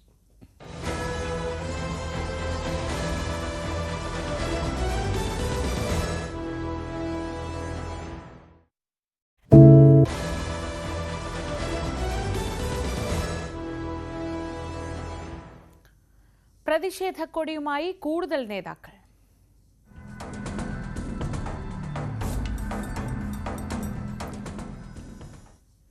CPM സംസ്ഥാന സമ്മേളനം പൂർത്തിയായി പുതിയ സമിതിയൊക്കെ വന്നതിന് പിന്നാലെ കൂടുതൽ പ്രതിഷേധങ്ങൾ ഉയരുകയാണ്. തൽക്കാലം അങ്ങനെ പരസ്യ പ്രതിഷേധമൊന്നും ഇല്ലെങ്കിലും അതൃപ്തി പുകയുന്നുണ്ട് എന്ന കാര്യത്തിൽ സംശയം വേണ്ട. അങ്ങനെ അതൃപ്തി സൂചിപ്പിച്ച് കടകംപള്ളി സുരേന്ദ്രൻ കൂടി രംഗത്തെത്തുകയാണ്. 2016 നവകേരള മാർച്ചിന്റെ സമാപനത്തിൽ ശംഖുമുഖത്ത് സംസാരിക്കുന്ന ഫോട്ടോ ഫേസ്ബുക്കിൽ പ്രൊഫൈൽ ചിത്രമാക്കിയിരിക്കുന്നു കടകംപള്ളി. പിണറായി മുഖ്യമന്ത്രിയാകും മുൻപുള്ള മാർച്ചിന്റെ വിജയശില്പി താനും കൂടി ആണ് എന്ന് അവകാശപ്പെടുന്നതാണ് ചിത്രം. VV അരുൺ വിവരങ്ങളുമായി. അരുൺ, ഈ CPM നേതാക്കളുടെ ഒരു പ്രത്യേകത എന്താണെന്ന് വെച്ചാൽ ഇവർ പറയാനുള്ളത് പറയുന്നത് നമുക്ക് മനസ്സിലാവും. നമ്മൾ ആ കാര്യം വ്യാഖ്യാനിച്ചാൽ അവർ അതല്ലെന്ന് പറയും. ഇപ്പോൾ ഇന്നലെ N സുകന്യയുടെ കാര്യത്തിൽ നമ്മളത് കണ്ടു. ഇപ്പോൾ ഇതാ കടകംപള്ളിയുടെ കാര്യത്തിലും ഏതാണ്ട് സമാനമാണ് സ്ഥിതി. ചോദ്യങ്ങൾ ചോദിച്ചാൽ അവർ പറയും ഞാൻ വെറുതെ ഒരു ഫോട്ടോ ഇട്ടതാണെന്ന് പറയും. പക്ഷേ കൃത്യമായി ഇതൊക്കെ നിരീക്ഷിക്കുന്ന നമുക്ക് കാര്യങ്ങൾ മനസ്സിലാവുകയും ചെയ്യും. കടകംപള്ളി എങ്ങനെയാണ് അതൃപ്തി ഇപ്പോൾ പ്രകടിപ്പിക്കുന്നത്? അതുതന്നെയാണ് ശ്രീജ. വ്യാഖ്യാനിക്കാനുള്ളത് അവർ നൽകും. ആ വ്യാഖ്യാനിക്കുമ്പോൾ അത് അങ്ങനെയല്ല, നിങ്ങൾ തെറ്റായി വ്യാഖ്യാനിക്കുകയാണെന്ന് പറഞ്ഞ് അവർ ഉത്തമ കമ്മ്യൂണിസ്റ്റുകളായി മാറുകയും ചെയ്യും. അതുതന്നെയാണ് CPI നേതാക്കൾ ഇത്തരത്തിൽ ഉള്ളിലുള്ള കാര്യങ്ങൾ പുറത്തു പറയാൻ വിങ്ങിപ്പൊട്ടി നിൽക്കുന്ന ഒരുപാട് നേതാക്കൾ ഇപ്പോൾ CPM-ലുണ്ട്. അവർ പല മാറുകൾ അതിന് സ്വീകരിക്കുന്നു. N. സുകന്യ ചെഗുവേരയെ കൂട്ടുപിടിച്ചപ്പോൾ കടകംപള്ളി സുരേന്ദ്രൻ ഇത്തരത്തിലൊരു ഫോട്ടോയാണ് 2014 പിണറായി വിജയനെ മുഖ്യമന്ത്രി സ്ഥാനത്തേക്ക് അവരോധിക്കുന്നതിന് തൊട്ടു മുമ്പുള്ള ആ നവകേരള മാർച്ച്, അത് അതിന്റെ സമാപനം വലിയൊരു സംഭവമാക്കി CPM-ന്റെ ചരിത്രത്തിലെ ഏറ്റവും പ്രധാനപ്പെട്ട റാലികളിലൊന്നാക്കി മാറ്റിയിരുന്നു CPM-ന്റെ തിരുവനന്തപുരം ജില്ലാ കമ്മിറ്റി. അന്ന് CPM-ന്റെ തിരുവനന്തപുരം ജില്ലാ സെക്രട്ടറി ആയിരുന്നു കടകംപള്ളി സുരേന്ദ്രൻ. അദ്ദേഹം അതിന് മുൻകൈ എടുത്ത ആളാണ്, ചുക്കാൻ പിടിച്ച ആളാണ്. വളരെ വിജയകരമായ ഒരു പൊതുസമ്മേളനം അവിടെ നടന്നിരുന്നു. ആ ഓർമ്മകളാണ് കടകംപള്ളി പങ്കുവച്ചത്, ഫേസ്ബുക്കിലൂടെ പങ്കുവച്ചത്, പ്രൊഫൈൽ ചിത്രമാക്കി മാറ്റിയത്. അത് പങ്കുവയ്ക്കാൻ കാരണം അതുമായി ചേർത്ത് വായിക്കുമ്പോഴാണ് നമുക്ക് കടകംപള്ളിയുടേത് വെറുതെ ഉള്ള ഒരു പ്രൊഫൈൽ ചിത്രം, പണ്ടത്തെ ഒരു ഓർമ്മ പൊടിതട്ടി എടുത്തതല്ല എന്ന് മനസ്സിലാക്കാൻ കഴിയുന്നത്. കടകംപള്ളി സുരേന്ദ്രൻ CPM-ന്റെ സംസ്ഥാനത്തിലെ ഏറ്റവും പ്രധാനപ്പെട്ട നേതാക്കളിലാണ്, സംസ്ഥാന നേതാക്കളിൽ ഒരാളാണ്, തിരുവനന്തപുരത്തെ പ്രധാനപ്പെട്ട നേതാവാണ്. അദ്ദേഹത്തെ CPM-ന്റെ സംസ്ഥാന സെക്രട്ടറിയിൽ ഉൾപ്പെടുത്തുമെന്ന് വലിയ പ്രതീക്ഷ പല ആളുകൾക്കും ഉണ്ടായിരുന്നു. കടകംപള്ളി സുരേന്ദ്രൻ പ്രതീക്ഷ ഉണ്ടായത് നമുക്ക് വ്യക്തമല്ല. പക്ഷേ അദ്ദേഹത്തെ അനുകൂലിക്കുന്ന, അദ്ദേഹത്തോടൊപ്പം നിൽക്കുന്ന നിരവധി നേതാക്കൾക്കും പ്രവർത്തകർക്കും അത്തരമൊരു പ്രതീക്ഷ ഉണ്ടായിരുന്നു എന്നുള്ളത് വസ്തുതയാണ്. കടകംപള്ളി സുരേന്ദ്രൻ നേരത്തെ തന്നെ സംസ്ഥാന സമിതി വളരെ സീനിയറായ നേതാവാണ്, മന്ത്രി ആയിരുന്നു, ഇപ്പോഴും MLA ആണ്. ആ കടകംപള്ളി ആനാവൂർ നാഗപ്പൻ ഒഴിവിൽ ആനാവൂർ നാഗപ്പന്റെ ഒഴിവിൽ CPM-ന്റെ സംസ്ഥാന സെക്രട്ടറി എത്തുമെന്ന് ഏറെക്കുറെ ഉറപ്പിച്ചു വിശ്വസിച്ച പലരും ഉണ്ടായിരുന്നു. പക്ഷേ അതുണ്ടായില്ല. ആനാവൂർ ഒഴിഞ്ഞപ്പോൾ പകരം തിരുവനന്തപുരത്ത് നിന്ന് ഒരു ജില്ലാ സെക്രട്ടറി അംഗത്തെ CPM നൽകിയുമില്ല. അങ്ങനെ തിരുവനന്തപുരത്ത് ആനത്തലവട്ടം ആനന്ദനും ആനാവൂർ നാഗപ്പനും ശേഷം ഒരു സംസ്ഥാന സെക്രട്ടേറിയറ്റിൽ അംഗം ഇല്ലാത്തൊരവസ്ഥ ഇപ്പോൾ ഉണ്ട്. എന്നാൽ അത് ജില്ലകൾക്ക് വീതം വെച്ച് നൽകുന്നതല്ല സംസ്ഥാന സെക്രട്ടേറിയറ്റ് അംഗത്വം, അത് പാർട്ടിക്ക് ആകെയുള്ളത് ആണ് എന്നാണ് CPM-ന്റെ സംസ്ഥാന സെക്രട്ടറി ഉൾപ്പെടെയുള്ള നിലപാട്. പക്ഷേ അതിനുള്ള അതൃപ്തിയാണ് കടകംപള്ളി സുരേന്ദ്രൻ ഈ ഒരു ഫേസ്ബുക്ക് പോസ്റ്റിലൂടെ സൂചിപ്പിച്ചതെന്ന് വ്യക്തമാണ്. ഇന്നലെ N. സുകന്യ പറഞ്ഞതുപോലെ ഇന്ന് കടകംപള്ളിയെ നമ്മൾ ഫോണിലോ അല്ലെങ്കിൽ ക്യാമറയുമായി സമീപിച്ച് ചോദിച്ചാൽ അതെല്ലാം പൂർണ്ണമായും തെറ്റായ വ്യാഖ്യാനമാണ്. അത്തരത്തിലൊരു അതൃപ്തിയുമില്ല, പാർട്ടി ചെയ്യുന്നതാണ് ശരി എന്നൊരു നിലപാട് തന്നെയാകും കടകംപള്ളി പറയാൻ പോകുന്നത്. പക്ഷേ അതിന്റെ വസ്തുത അതല്ല. കടകംപള്ളി വലിയ അതൃപ്തിയിലാണ്, അദ്ദേഹം വലിയ ദുഃഖിതനാണ്. M. വിജയകുമാർ ഒരുപക്ഷെ ഇത്രയൊന്നും ഒരു ഫേസ്ബുക്ക് പോസ്റ്റിലൂടെ പോലും അനിഷ്ടം പ്രകടിപ്പിക്കുന്ന ആളല്ല അദ്ദേഹം.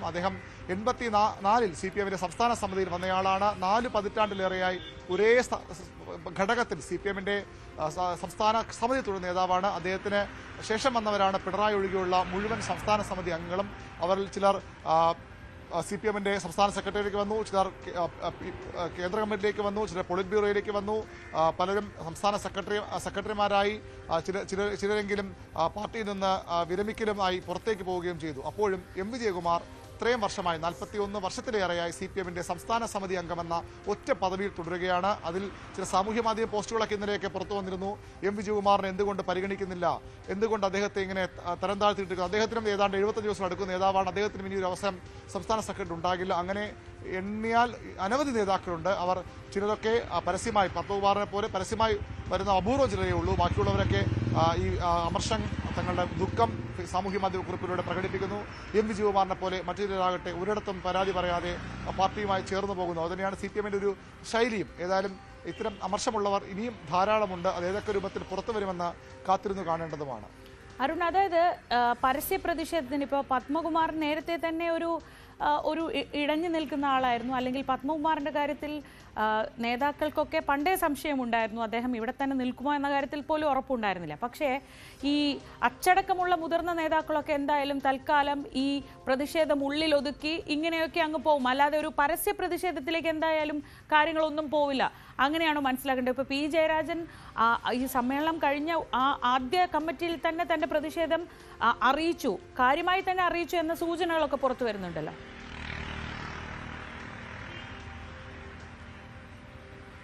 തീർച്ചയായിട്ടും P. ജയരാജനും മേഴ്സിക്കുട്ടിയമ്മയും അവരുടെ ഘടകങ്ങളിലെ സംസ്ഥാന സമിതിയിലാണ് തങ്ങളുടെ വിയോജിപ്പ്, എതിരഭിപ്രായം രേഖപ്പെടുത്തിയത്, എതിരഭിപ്രായം പറഞ്ഞത്. പക്ഷേ അതിനപ്പുറത്തേക്ക് അവർ ഒരു പരസ്യപദ്ധതി തയ്യാറാകില്ല. P. ജയരാജനുമായി ബന്ധപ്പെടുമ്പോഴുമൊക്കെ മേഴ്സിക്കുട്ടിയമ്മയൊക്കെ പറയുന്നത് പാർട്ടിയിൽ പറയേണ്ടത് പാർട്ടിയിൽ പറയും, അത് പുറത്ത് പറയാനുള്ളതല്ല എന്ന നിലപാട് തന്നെയാണ്.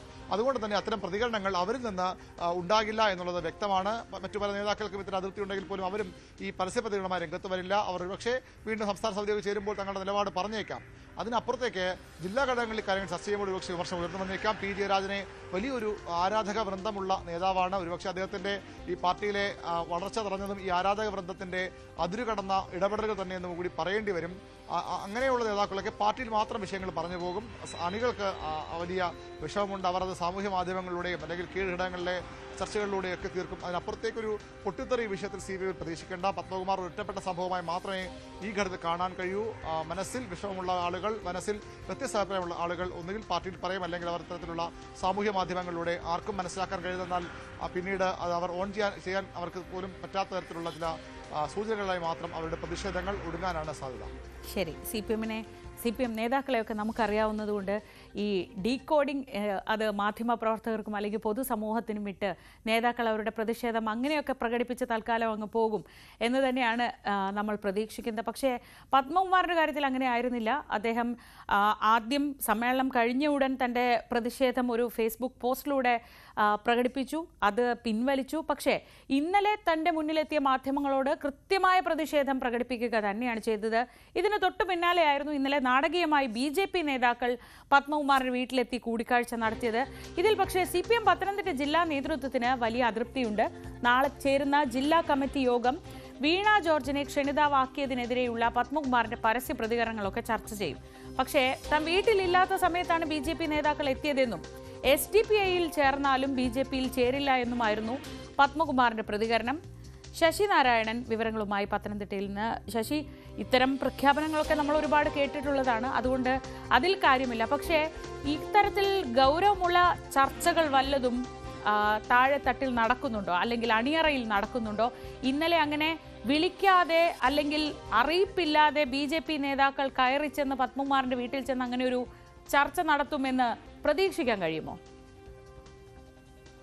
ശ്രീജ പറഞ്ഞ പോലെ തന്നെ ഈ പത്മകുമാറിന്റെ വിഷയം എന്ന് പറയുന്നത് പത്മകുമാർ കടുത്ത അതൃപ്തിയിലാണ്. അത് ഈ CPMന്റെ സംസ്ഥാന സമ്മേളനം നടക്കുന്ന പൊതുസമ്മേളനത്തിന് മുമ്പ് തന്നെ അദ്ദേഹം അവിടുന്ന് തിരിച്ച് പത്തനംതിട്ടയിൽ എത്തിയതിനു ശേഷമാണ് ഈ സാമൂഹ്യ മാധ്യമങ്ങളിലൂടെ തന്റെ അതൃപ്തി അറിയിച്ചത്.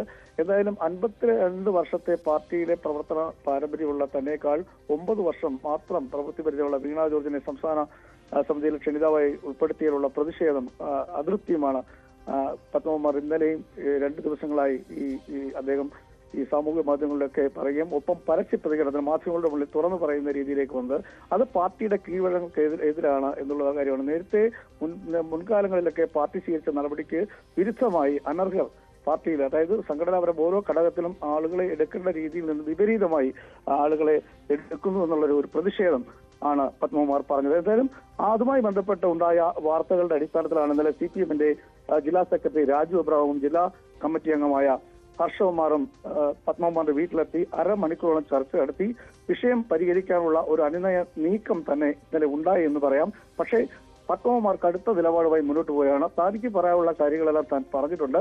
എന്തായാലും CPMന്റെ ഭാഗമായി തന്നെ താൻ ഉണ്ടാവും. പാർട്ടിയിൽ നിന്ന് എന്ത് നടപടി ഉണ്ടായാലും തന്റെ പ്രതികളുമായി ബന്ധപ്പെട്ട ഏത് നടപടികൾ ഉണ്ടായാലും അത് തനിക്ക് പ്രശ്നമല്ല. താൻ ജീവിതകാലം മുഴുവൻ CPMന്റെ പ്രവർത്തനമായി നിൽക്കും.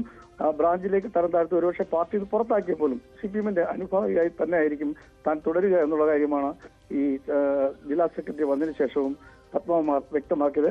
അതിനുശേഷമാണ് വൈകിട്ട് 6 മണിയോടുകൂടി BJPയുടെ ജില്ലാ പ്രസിഡന്റ് VA സൂരജും ജോയിന്റ് സെക്രട്ടറി അരൂർ പ്രദീപ് അടക്കമുള്ളവർ ആറന്മുളയിലെ വീട്ടിലെത്തി പത്മകുമാറിനെ കണ്ടത്.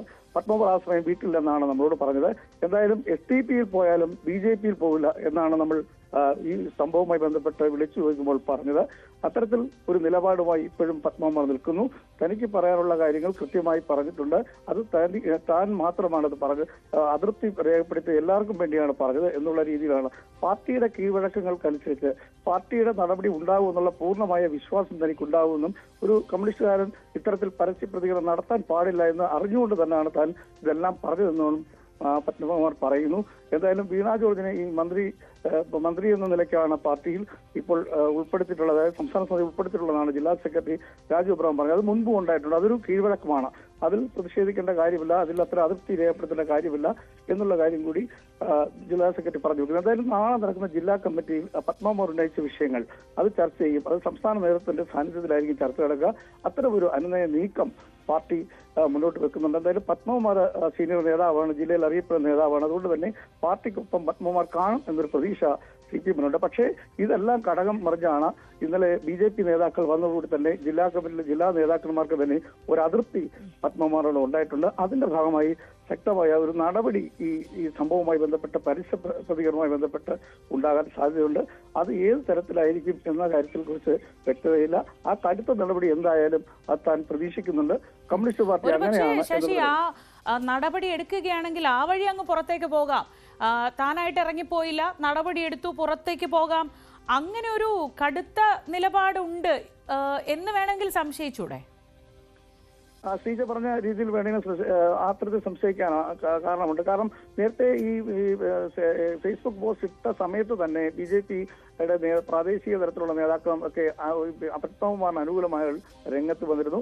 എന്തായാലും അതിന്റെ ഒരു ഭാഗമായിട്ട് തന്നെയാണ് സംസ്ഥാന നേതൃത്വത്തിന്റെ അറിവോടുകൂടിയാണ് ഇന്നലെ BJP-യുടെ ജില്ലാ പ്രസിഡന്റ് VA സൂരജും അയിരൂർ പ്രദീപ് അടക്കമുള്ള ആളുകൾ ഇന്നലെ പത്മകുമാറിന്റെ വീട്ടിലെത്തി. അതുകൊണ്ട് ചിലപ്പോൾ ഒരുപക്ഷെ നടപടിയെടുത്താൽ പുറത്തു പോയാൽ ചിലപക്ഷെ BJP-യിലേക്ക് എത്തും എന്നുള്ള പ്രതീക്ഷ BJP-ക്കാർക്കുണ്ട്. അത്തരത്തിലാണ് ആ പാർട്ടിയുടെ ജില്ലാ പ്രസിഡന്റ് അടക്കമുള്ളവർ പത്മകുമാറിന്റെ വീട്ടിലെത്തിയത്. പക്ഷേ താൻ BJP-യിൽ പോയില്ല എന്ന ഉറച്ച നിലപാടിൽ തന്നെയാണ് പത്മകുമാർ ഇന്നലെ നമ്മൾ ഇതുമായി ബന്ധപ്പെട്ട് ചോദിച്ചപ്പോഴും പറയുന്നത്. എന്തായാലും നാളത്തെ ജില്ലാ കമ്മിറ്റി യോഗം നടക്കട്ടെ. എങ്ങനെയാണ് ഈ വിഷയങ്ങളിൽ പാർട്ടി എന്ത് നിലപാടാണ് എടുക്കുന്നത് എന്ന് നമുക്ക് കാത്തിരുന്ന് കാണാം. പത്മകുമാർ എന്തായാലും രണ്ടും കൽപ്പിച്ച മട്ടാണ്. അങ്ങനെ പാർട്ടിയുടെ ചിട്ടവട്ടങ്ങളൊക്കെ നന്നായി അറിയാവുന്ന 52 വർഷത്തെ പ്രവർത്തന പരിചയമുള്ള ഒരാൾ പരസ്യമായി ഇങ്ങനെ ഒരു പ്രതികരണം നടത്തുമ്പോൾ നടപടി എടുക്കുകയാണെങ്കിൽ എടുക്കട്ടെ എന്ന് പറയുമ്പോൾ അതിന് പിന്നിൽ ചില ഉറച്ച തീരുമാനങ്ങളുണ്ട് എന്ന് തന്നെ നമുക്ക് സ്വാഭാവികമായും സംശയിക്കാം. ഇനി മറ്റു വാർത്തകളിലേക്ക് വന്നാൽ PC ജോർജ് പിന്നെയും പ്രശ്നം ഉണ്ടാക്കുകയാണ്. അദ്ദേഹത്തിന് ഇപ്പോൾ ജാമ്യത്തിലാണ് ഉള്ളത്. BJP നേതാവ് വീണ്ടും വിവാദ കുരുക്കിലേക്കാണ് നീങ്ങുന്നത്. അദ്ദേഹം ലവ് ജിഹാദ് തന്നെയാണ് വീണ്ടും വിഷയമാക്കുന്നത്. മീനച്ചിൽ താലൂക്കിൽ മാത്രം 400 പെൺകുട്ടികളെ ലവ് ജിഹാദിലൂടെ നഷ്ടപ്പെട്ടുവെന്നും ഈരാറ്റുപേട്ടയിൽ കണ്ടെത്തിയ സ്ഫോടക ശേഖരം കേരളം മുഴുവൻ നശിപ്പിക്കാൻ ശേഷിയുള്ളതാണ് എന്നുമുള്ള പരാമർശമാണ് വിവാദമായത്. ജോർജിന്റെ ജാമ്യം റദ്ദാക്കണമെന്നാവശ്യപ്പെട്ട് യൂത്ത് ലീഗ് പോലീസിൽ പരാതി നൽകിയിട്ടുണ്ട്. വിശദാംശങ്ങളുമായി G ശ്രീജിത്ത് കോട്ടയത്ത് നിന്ന് ചേരുന്നുണ്ട്. അതിനു മുൻപ് PC ജോർജിന്റെ ഈ പ്രസംഗം, ഈ വിവാദ ഭാഗമൊന്ന് കേൾക്കാം. 400ഓളം കുഞ്ഞുങ്ങളാണ് ലവ് ജിഹാദിലൂടെ നമുക്ക് നഷ്ടപ്പെട്ട മീനച്ചിൽ താലൂക്ക് മാത്രം. എത്രത്തെ തിരിച്ചു കിട്ടി? 41 തിരിച്ചു. സമയക്കുള്ള ചരിത്രത്തിലേക്ക് കിടക്കുന്നില്ല. ഞാനിത് അനുഭവിച്ചുകൊണ്ടിരിക്കുക. അതിന് എനിക്കറിയാൻ വേദനിക്കുന്ന അനുഭവങ്ങൾ എനിക്ക് കിട്ടിയ അനുഭവമുണ്ട്. ഞാനതിലേക്ക് കിടക്കുന്നില്ല. പക്ഷേ നിങ്ങളോട് എനിക്ക് പറയാനുള്ളത്, സാറന്മാർ മാത്രം സ്കൂളിൽ പഠിപ്പിച്ചിട്ട് പിള്ളേരെ ഒന്നും പേടിപ്പിച്ചാലും നടക്കുകയില്ല. സാറന്മാർ അവരുടെ കുടുംബത്തിൽ അവരുടെ ഭാര്യയും മക്കളുമായി ചർച്ച ചെയ്ത് ഈ മദ്യത്തിനും മയക്കുമരുന്നിനെതിരെ പോരാടുക. അതോടൊപ്പം ലവ് ജിഹാദ് നിങ്ങളുടെ മനസ്സ്. പിന്നെ വേറൊരു വലിയ കാര്യം കൂടെ പറയാതിരിക്കാൻ പറ്റില്ലെന്ന്. ഈ ക്രിസ്ത്യാനി എന്തിനാ ഒരു 25-30 പറഞ്ഞാലും ഇന്നലെ ഒരു കൊച്ചു പോയി, കൊച്ച് വയസ്സ് 25. ഇന്നലെ രാത്രി 9:30 പോയത്. തപ്പിക്കൊണ്ടിരിക്കുക.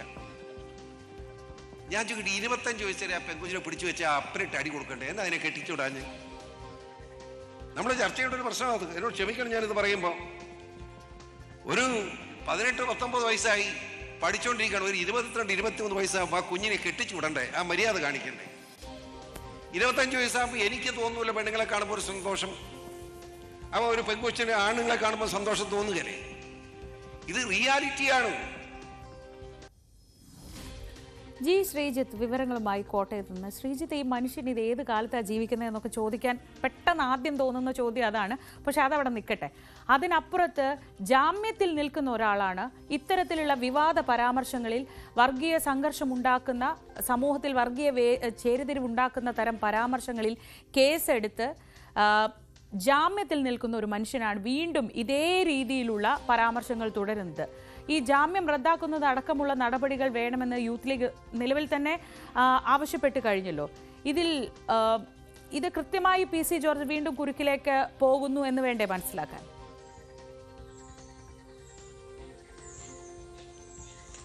തീർച്ചയായും പി സി ജോർജ് കുരുക്കിലേക്ക് പോവുകയാണ്. പക്ഷേ പി സി ജോർജ് ബോധപൂർവ്വം ഉണ്ടാക്കുന്ന ഈ ഒരു കുരുക്കാണോ എന്നുകൂടി സംശയിക്കേണ്ടി വരും. ഇത് നിഷ്കളങ്കമായി കേവലം അറിയാതെ ഓരോ തവണയും പറഞ്ഞു പോകുന്ന ഒന്നാണ് എന്ന് കരുതാൻ വയ്യ. പി സി ജോർജ് ഒരു രാഷ്ട്രീയം കൂടി പറയുകയാണ്. ഒരു കാര്യമുള്ള ശ്രീജ, ഈ ഒരു രീതി, ഈ ലവ് ജിഹാദുമായി ബന്ധപ്പെട്ട് ഈരാറ്റുപേട്ടയും പരിസരത്തും എന്നൊക്കെ പറഞ്ഞുകൊണ്ട് പി സി ജോർജ് കാലങ്ങളായി സംസാരിച്ചുകൊണ്ടിരിക്കുന്നത് കൂടിയാണ്. പല വാർത്താ സമ്മേളനങ്ങളും പോലും ഇതേപോലെ സമാനമായ വിവാദ പരാമർശം നടത്തിയിരുന്നു. പക്ഷേ ഇപ്പോഴുള്ളൊരു പ്രധാനപ്പെട്ട കാര്യം, നേരത്തെ ശ്രീജ ചൂണ്ടിക്കാണിച്ചതുപോലെ കേസുകൾ നിലനിൽക്കുന്നുണ്ട്, അതിൻ്റെ ജാമ്യത്തിൽ നിൽക്കുന്നുണ്ട്. അതുകൊണ്ട് തന്നെ ജാമ്യ വ്യവസ്ഥ ലംഘിക്കുന്നു എന്നാണ് പരാതിക്കാർ യൂത്ത് ലീഗ് ആവശ്യപ്പെട്ടിരിക്കുന്നത്. യൂത്ത് ലീഗ് മാത്രമല്ല, SDPയും ഒപ്പം തന്നെ ജമാഅത്തെ ഇസ്ലാമിയുടെ വിഭാഗമായ ഫ്രട്ടേണിറ്റിയും യൂത്ത് കോൺഗ്രസും ഒക്കെ പരാതിയുമായി രംഗത്ത് വന്നിട്ടുണ്ട്. എന്തായാലും പാലാ പോലീസാണ്, പാലയിലാണ് ഈ സംഭവം നടക്കുന്നത്. KCBC മദ്യവിരുദ്ധ സമിതിയുടെ പരിപാടിയിൽ വെച്ചാണ് പി സി ജോർജ് ഈ പ്രസംഗം നടത്തുന്നത് മിനിയാന്ന്. അതുകൊണ്ട് തന്നെ പാലാ പോലീസ് ഈ ഒരു കേസ് പരിശോധിച്ചുകൊണ്ടിരിക്കുകയാണ്. തൊടുപുഴയിലും ഈരാറ്റുപേട്ടയിലും എല്ലാം വന്ന പരാതികൾ പാലയിലേക്ക് കൈമാറിയിട്ടുണ്ട് എന്നുള്ളതാണ് വിവരം. സ്വാഭാവികമായും കേസെടുക്കാൻ തന്നെയാണ് സാധ്യത. സമാനമായ പരാമർശമാണ് നേരത്തെ പാലാ ബിഷപ്പും നൽകിയിരുന്നത്. ഈ ലവ് ജിഹാദ്, നാർക്കോട്ടിക് ജിഹാദ് പോലുള്ള വിഷയങ്ങൾ ചൂണ്ടിക്കാണിച്ചുകൊണ്ട് പാലാ ബിഷപ്പ് ജോസഫ് കല്ലറങ്ങാട്ട് നടത്തിയ പരാമർശത്തിനെതിരെ സ്വാഭാവികമായിട്ടും നേരത്തെ കേസെടുത്തിരുന്നു. പക്ഷേ അറസ്റ്റ് ഉൾപ്പെടെയുള്ള നടപടിയിലേക്കൊന്നും അന്ന് കടന്നിരുന്നില്ല. എന്തായാലും പി സി ജോർജിനെ സംബന്ധിച്ച് ഒരു പുതിയ കേസ് വരുമോ, യൂത്ത് ലീഗിനെ സംബന്ധിച്ച് ഈ ജാമ്യവ്യവസ്ഥ ലംഘിച്ചു എന്ന് പറഞ്ഞുകൊണ്ട് കോടതിയെ സമീപിക്കാനാണ് അവർ തീരുമാനിച്ചിരിക്കുന്നത്. അതിനൊരു പ്രധാന കാരണമുണ്ട്. ഇപ്പോൾ കഴിഞ്ഞ തവണത്തെ കേസ് വന്ന, ഈരാറ്റുപേട്ടയിലെ കേസ് വന്ന സമയത്ത് പി സി ജോർജിൻ്റെ അഭിഭാഷകൻ കോടതിയിൽ വാദിച്ചിരുന്നത് ഒരു പ്രധാനപ്പെട്ട വാദം, കോടതി കൂടി ഫലത്തിൽ അംഗീകരിച്ചു എന്ന് കരുതേണ്ട ഒരു വാദം, ഈ ഹൈക്കോടതിയിലെ ജാമ്യവ്യവസ്ഥ ലംഘിച്ചു എന്നാണ് അവർ കോടതിയിൽ ചൂണ്ടിക്കാണിച്ചത്. പക്ഷേ ഈ പി സി ജോർജിൻ്റെ അഭിഭാഷകൻ ചൂണ്ടിക്കാണിച്ചത് അങ്ങനെ ഉണ്ടെങ്കിൽ ഒരു നോട്ടീസ് പോലും ജാമ്യവ്യവസ്ഥ ലംഘിച്ചതിൽ അങ്ങനെ അയച്ചിട്ടില്ല, കോടതിയുടെ ഒരു നടപടിയും ഉണ്ടായിട്ടില്ല എന്ന് ചൂണ്ടിക്കാണിക്കുകയാണ് ചെയ്തത്. ഫലത്തിൽ ഇപ്പോൾ പോലീസിൻ്റെ ഒരു വശത്ത് ഒരുപക്ഷെ കേസ് നടപടികൾ ഉണ്ടായേക്കാം. അതിനുമപ്പുറത്തേക്ക് കോടതിയിലൂടെ പി സി ജോർജിനെ കുരുക്കാനുള്ള ഒരു നീക്കമാണ് യൂത്ത് ലീഗ് നടക്കുന്നത്. എന്തായാലും തീർച്ചയായും കോടതി വ്യവഹാരങ്ങളിലേക്കൊക്കെ കടക്കേണ്ട ഒരു സംഭവമാണ്. ഈ ലവ് ജിഹാദ് എന്ന വിഷയം, ഇതിൽ രാഷ്ട്രീയവുമുണ്ട്. ലവ് ജിഹാദ് എന്ന വിഷയം മധ്യ കേരളത്തിൽ അത് സജീവമായി ചർച്ചയാക്കി നിർത്തുക, പ്രത്യേകിച്ച് BJP നേതാവായി പി സി ജോർജ് മാറിക്കഴിഞ്ഞു. അതിനു മുൻപ് അദ്ദേഹം ഇത്തരം പരാമർശം നടത്തി സജീവമായി ചർച്ചയാക്കി നിൽക്കുക. ഈ മേഖലയിൽ ക്രിസ്തീയ വിഭാഗങ്ങൾക്കിടയിലുള്ള അസ്വസ്ഥത മുതലാക്കി അത് രാഷ്ട്രീയമായി നേട്ടമുണ്ടാക്കുക എന്നതാണ് ജോർജ് ലക്ഷ്യമിടുന്നത്. BJPയും ഫലത്തിൽ അതിനൊപ്പം നിൽക്കും എന്ന കാര്യത്തിൽ യാതൊരു സംശയവുമില്ല. ഈരാറ്റുപേട്ടയിൽ കഴിഞ്ഞ ദിവസം സ്ഫോടക വസ്തു ശേഖരമൊക്കെ പിടിച്ചെടുത്തത് ചൂണ്ടിക്കാണിച്ചുകൊണ്ടുകൂടി പി സി ജോർജ് ഇങ്ങനെ ഒരു ആംഗിളാണ് അതിൽ ഉയർത്താൻ ശ്രമിക്കുന്നത്. സമാനമാണ് പരാതിക്കാരെ സംബന്ധിച്ചും അവരുടെ രാഷ്ട്രീയവുമുണ്ട്. പി സി ജോർജിനെ കൃത്യമായി കൊടുക്കുന്നതിലൂടെ പി സി ജോർജിനെതിരെ അത്രയധികം പലതരത്തിലുള്ള വിദ്വേഷ പ്രസംഗങ്ങൾ നടത്തിയ ആൾ എന്നുള്ള നിലയിൽ അത്രയധികം പി സി ജോർജ് വിരുദ്ധ വികാരമുണ്ട്. അതും ഉപയോഗിക്കുക എന്നുള്ളതുണ്ട്. ഇപ്പോൾ യൂത്ത് ലീഗിനെ സംബന്ധിച്ച് അവർ ചൂണ്ടിക്കാണിക്കുന്നത് ഇങ്ങനെ ഒരാളും നടത്താൻ പാടില്ല എന്ന കാര്യം ചൂണ്ടിക്കാണിച്ചുകൊണ്ട് അത്തരക്കാർക്കെതിരെ എല്ലാ നടപടി സ്വീകരിക്കുമെന്നാണ് യൂത്ത് ലീഗ് ചൂണ്ടിക്കാണിച്ചിരിക്കുന്നത്. ആ നിലയിലാണ് യൂത്ത് ലീഗിൻ്റെ നടപടി വന്നിരിക്കുന്നത്. എന്തായാലും പോലീസിൻ്റെ തീരുമാനം വരണം.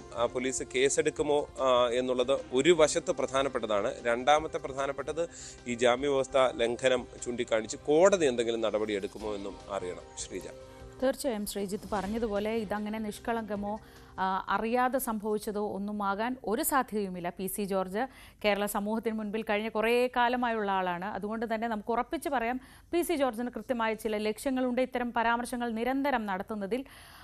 പക്ഷേ അദ്ദേഹം നിലവിൽ തന്നെ വിദ്വേഷ പ്രസംഗം നടത്തിയെന്ന കേസിൽ ജാമ്യത്തിലുള്ള ആളായതുകൊണ്ട് തന്നെ കോടതിക്ക് മുന്നിലേക്ക് ഇത് എത്തിയാൽ ഒരുപക്ഷെ ഒരു രക്തസാക്ഷി പരിവേഷമൊക്കെ ആയിരിക്കും. സത്യം പറയുന്നത് കൊണ്ട് അല്ലെങ്കിൽ ഇങ്ങനെയുള്ള കാര്യങ്ങൾ പറയുന്നതുകൊണ്ട് ഞാൻ വീണ്ടും വീണ്ടും ഇരയാക്കപ്പെടുന്നു എന്നൊരു വാദമൊക്കെ ഉന്നയിക്കാൻ സാധ്യതയുണ്ട്. പക്ഷെ അപ്പോഴും തുടർച്ചയായി ഇത്തരം വിവാദ പരാമർശങ്ങൾ നടത്തുന്നത് അദ്ദേഹം ഒരു പതിവാക്കിയിരിക്കുകയാണ്. പക്ഷെ അപ്പോഴും വിയോജിപ്പുള്ളൊരു കാര്യം, ഈ 19-20 വയസ്സൊക്കെ ആവുമ്പോഴേക്കും പെൺകുട്ടികളെ കല്യാണം കഴിപ്പിച്ച് വിടണം എന്ന് പറയുന്ന അദ്ദേഹത്തിൻ്റെ വാദങ്ങളോട് ഒരു പുരോഗമന സമൂഹം എന്ന നിലയിൽ നമ്മളൊക്കെ വിയോജിപ്പ് രേഖപ്പെടുത്തേണ്ടത് പെൺകുട്ടികൾ കല്യാണം കഴിപ്പിക്കാൻ വേണ്ടി മാത്രമുള്ളവരല്ല. അവർക്ക് അവരുടേതായ ജീവിത ലക്ഷ്യങ്ങൾ ഇനിയുമുണ്ട് എന്നാണ് അദ്ദേഹത്തെ പോലുള്ളവർ തിരിച്ചറിയുക എന്നൊരു സംശയം മാത്രം ബാക്കിയുണ്ട്.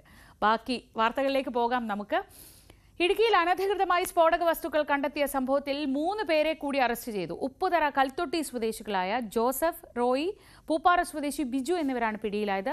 ഓപ്പറേഷൻ ഡി ഹണ്ടിന്റെ ഭാഗമായി 14 കേസുകൾ രജിസ്റ്റർ ചെയ്തു. അനധികൃത പാറമടകളിലേക്കാണ് ഇവ എത്തിച്ചത് എന്ന നിഗമനത്തിലാണ് പോലീസ് ഉള്ളത്. ഇടുക്കിയിൽ മതിയായ രേഖകളില്ലാതെ സ്ഫോടക വസ്തുക്കൾ എത്തിച്ചവരെ ചോദ്യം ചെയ്തപ്പോഴാണ് പോലീസിന് കൂടുതൽ വിവരങ്ങൾ ലഭിച്ചത്. ഈരാറ്റുപേട്ട സ്വദേശി ഷിബിലി, ഇയാൾക്ക് സ്ഫോടക വസ്തുക്കൾ നൽകിയ മുഹമ്മദ് ഫാസിൽ എന്നിവരെയാണ് ചോദ്യം ചെയ്തത്. ഇവരിൽ നിന്ന് സാധനങ്ങൾ വാങ്ങിയ 3 പേരാണ് പിടിയിലായത്. കഴിഞ്ഞ ദിവസം വണ്ടൻമേട് പോലീസ് നടത്തിയ വാഹന പരിശോധനയിലാണ് ഷിബിലിയുടെ ജീപ്പിൽ നിന്ന് 300 ഡിറ്റനേറ്ററുകളും 200 ജെലാറ്റിൻ സ്റ്റിക്കുകളും കണ്ടെടുത്തത്. ഈരാറ്റുപേട്ട നടക്കലിലെ ഗോഡൌണിൽ നടത്തിയ പരിശോധനയിൽ 8701 ഡിറ്റനേറ്ററുകളും 2604 ജെലാറ്റിൻ സ്റ്റിക്കുകളും അടക്കം വൻ ശേഖരം പിടികൂടിയിരുന്നു.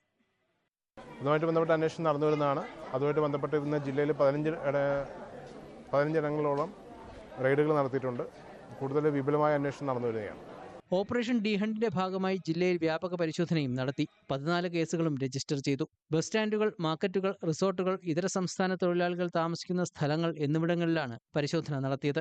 ലഹരി മാഫിയയ്ക്കെതിരെ വരും ദിവസങ്ങളിൽ ശക്തമായ പരിശോധന തുടരുമെന്ന് ജില്ലാ പോലീസ് മേധാവി പറഞ്ഞു. ഡി ഹണ്ട് ഓപ്പറേഷനിൽ ഇപ്പോൾ ഒരുപാട് കേസുകൾ നമ്മൾ രജിസ്റ്റർ ചെയ്തിട്ടുണ്ട്. ശക്തമായ നടപടിയാണ് ലഹരി മരുന്ന് മാഫിയക്കെതിരെ ഇടുക്കി ജില്ലാ പോലീസ് സ്വീകരിച്ചു വരുന്നത്. ഇന്നലെയും ശക്തമായ റെയ്ഡുകൾ പലയിടത്തും ജില്ലയിൽ ഒട്ടാകെ വിവിധ സ്ഥലങ്ങളിൽ റെയ്ഡുകൾ നടത്തിയിട്ടുണ്ട്. 15ഓളം കേസുകൾ നമ്മൾ ഇന്നലെ തന്നെ രജിസ്റ്റർ ചെയ്തിട്ടുണ്ട്. 15 പേരെ അറസ്റ്റ് ചെയ്തിട്ടുണ്ട്. ഇനിയും ശക്തമായ നടപടികൾ നമ്മൾ തുടരുക തന്നെ ചെയ്യും. ജില്ലാ പോലീസ് മേധാവിയുടെ നേതൃത്വത്തിൽ സബ് ഡിവിഷൻ ഡിവൈഎസ്പിമാർ, SHOമാർ, കെനൈൻ സ്ക്വാഡ്, ലഹരി വിരുദ്ധ സാൻഡാഫ് അംഗങ്ങൾ എന്നിവർ ചേർന്നാണ് പരിശോധനകൾ നടത്തിയത്. കേസ് രജിസ്റ്റർ ചെയ്ത് 6 പേരെ റിമാൻഡ് ചെയ്തു. ന്യൂസ് 18 ഇടുക്കി. മറ്റൊരു പ്രധാനപ്പെട്ട വാർത്തയിലേക്ക്. PFI SDPI വ്യാജ ഫണ്ടിങ്ങിൽ കൂടുതൽ വിവരങ്ങൾ കണ്ടെത്തി ED.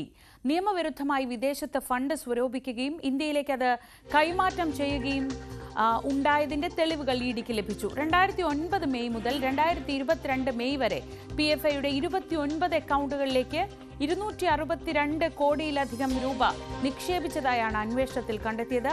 കണക്കിൽപ്പെടാത്ത പണരസീതുകൾ PFIയുടെ ബാങ്ക് അക്കൗണ്ടുകളിൽ പ്രതിഫലിച്ചിട്ടില്ല എന്നും അന്വേഷണ ഏജൻസികൾ കണ്ടെത്തി. CV അനുമോദ് വിവരങ്ങളുമായി.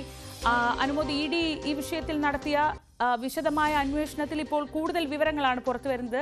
കഴിഞ്ഞ ദിവസം തന്നെ അതിന്റെ പ്രാഥമിക വിവരങ്ങൾ വന്നിരുന്നു. അത് PFI നിരോധിക്കപ്പെട്ടപ്പോൾ SDPI ആയി രൂപാന്തരം പ്രാപിച്ച് അവിടെ നിൽക്കുന്നു. എല്ലാ ഓപ്പറേഷൻസും പിറകിൽ നിന്ന് നടത്തുന്നത് PFI ആണ്. അതിന്റെ ഫണ്ടിംഗ് മേഖലയിൽ ഏതൊക്കെ തരത്തിലുള്ള പ്രവർത്തനം നടന്നിട്ടുണ്ടെന്നാണ് ഇപ്പോൾ ED പറയുന്നത്?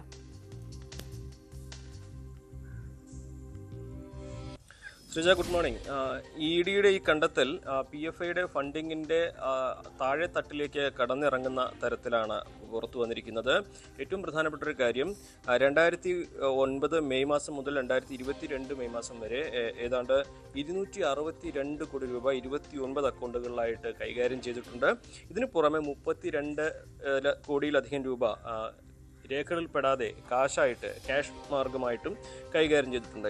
വിദേശ രാജ്യങ്ങളിലാണ് കൂടുതലായിട്ടും ഈ ഫണ്ട് സ്വരൂപിക്കാനുള്ള ശ്രമങ്ങൾ അവിടെ നടത്തിയിരുന്നത്. അവിടെ നിന്നും ചാരിറ്റി മേഖലയിലേക്ക് അല്ലെങ്കിൽ അത്തരത്തിൽ വ്യക്തികളുടെ അക്കൗണ്ടിലേക്ക് ഫണ്ട് ട്രാൻസ്ഫർ ചെയ്യുന്നു. ഇത് പിന്നീട് PFIയുടെ അക്കൗണ്ടിലേക്ക് മാറ്റുന്നു എന്ന തരത്തിലാണ് ഇതിൻ്റെ ഒരു രീതി, ഫണ്ട് കൈമാറ്റം ചെയ്യുന്നതിൻ്റെ രീതി എന്നാണ് ED കണ്ടെത്തിയിരിക്കുന്നത്. ഈ ഓഫീസുകളിൽ നടത്തിയ പരിശോധനയിൽ നിരവധി ഡിജിറ്റൽ രേഖകളും ഇത് സംബന്ധിച്ചുള്ള കാര്യങ്ങൾ ഉൾക്കൊള്ളുന്ന രേഖകളും കണ്ടെത്തിയിട്ടുണ്ടെന്നും EDയുടെ അന്തിമ റിപ്പോർട്ടിൽ പറയുന്നുണ്ട്. അതുപോലെ തന്നെ പല ആളുകളിൽ നിന്നും പണം വാങ്ങുന്നതിൻ്റെ രേഖകൾ സൂക്ഷിക്കാതെ അത് കാശായിട്ട് തന്നെ, അതായത് ബാങ്ക് അക്കൗണ്ടിൽ പെടാതെ കാശായിട്ട് തന്നെ കൈകാര്യം ചെയ്യുന്ന തരത്തിലുള്ള നിയമവിരുദ്ധമായ രീതികൾ PFIയുടെ ഭാഗത്തുനിന്നും ഉണ്ടായിട്ടുണ്ട് എന്നും EDയുടെ ഈ കണ്ടെത്തലിൽ പറയുന്നുണ്ട്. ഈ പണമെല്ലാം സ്വരൂപിക്കുവാൻ വിദേശ രാജ്യങ്ങളിൽ ആളുകളെ റിക്രൂട്ട് ചെയ്യുക അല്ലെങ്കിൽ അവിടെ കൃത്യമായിട്ട് ആളുകളെ നിയമിക്കുകയും അവരുടെ നിയന്ത്രണത്തിൽ മാത്രം ഈ കാര്യങ്ങൾ ചെയ്യുകയും ചെയ്യുന്ന രീതിയാണ് PFIയുടെ ഭാഗത്തുനിന്നും ഉണ്ടായിട്ടുള്ളത്. പ്രത്യേകിച്ച് ഗൾഫ് രാജ്യങ്ങൾ കേന്ദ്രീകരിച്ചാണ് ഈ നടപടികളൊക്കെ തന്നെ ഉണ്ടായിട്ടുള്ളതെന്നും ED പറയുന്നുണ്ട്. ഇത് പല തരത്തിലുള്ള രാജ്യവിരുദ്ധ, ദേശവിരുദ്ധ പ്രവർത്തനങ്ങൾക്കാണ് ഈ പണം ഉപയോഗിച്ചിരിക്കുന്നതെന്നും നിരീക്ഷണമായിട്ട് EDയുടെ റിപ്പോർട്ടിൽ പറയുന്നു. ഇത് PFIയുടെ നിരോധനത്തിന് ശേഷം SDPI ആണ് ഈ തരത്തിലുള്ള പ്രവർത്തനങ്ങൾക്ക് അല്ലെങ്കിൽ ഈ PFIയുടെ മാതൃകയിൽ മാറ്റി പ്രവർത്തിക്കുന്ന PFIയിലുള്ള നിരവധി പേർ SDP ഭാഗമായിട്ടുണ്ടെന്നും MK ഫൈസി അതിൽ മുൻനിരയിൽ നിൽക്കുന്ന ആളാണെന്നും ഇപ്പോൾ EDയുടെ അന്തിമ റിപ്പോർട്ടിൽ പറയുന്നുണ്ട്. ചുരുക്കത്തിൽ ഈ SDP വന്ന ഫണ്ടുകൾ, അത് ഈ PFIയുടെ ഫണ്ടുകൾ പൂർണ്ണമായിട്ടും നിയമവിരുദ്ധമായ ദേശവിരുദ്ധമായ മാർഗങ്ങളുടെ സ്വരൂപിച്ചതാണെന്നും ദേശവിരുദ്ധ പ്രവർത്തനങ്ങൾക്ക് ഉപയോഗിക്കാൻ വേണ്ടിയുള്ളതാണെന്നും കണ്ടെത്തുന്നതാണ് EDയുടെ ഇപ്പോൾ പുറത്തു വന്നിട്ടുള്ള ഈ ഒരു റിപ്പോർട്ട്. ശ്രീജ. CV അനുമോദാണ് മലപ്പുറത്ത് നിന്ന് വിവരങ്ങൾ നൽകിയത്. റംസാൻ നോമ്പ് കാലത്ത് ഗുൽമാർഗിൽ ഫാഷൻ ഷോ സംഘടിപ്പിച്ച വിവാദത്തിൽ കശ്മീർ മുഖ്യമന്ത്രി ഒമർ അബ്ദുള്ളയ്ക്കെതിരെ BJP. ഫാഷൻ ഷോ നടത്തിയ ഹോട്ടൽ ഒമർ അബ്ദുള്ളയുടെ ബന്ധുക്കളുടേതാണെന്ന BJP ആരോപണം ഇതിനിടെ ഒമർ അബ്ദുള്ള തള്ളി. കശ്മീരിലെ വിനോദസഞ്ചാര കേന്ദ്രമായ ഗുൽമാർഗിൽ റംസാൻ കാലത്ത് ഫാഷൻ ഷോ സംഘടിപ്പിച്ചതാണ് വിവാദത്തിന് വഴി തെളിച്ചത്. ജമ്മു കശ്മീർ നിയമസഭയിലും വിഷയം കടുത്ത വാഗ്വാദത്തിന് കാരണമായി.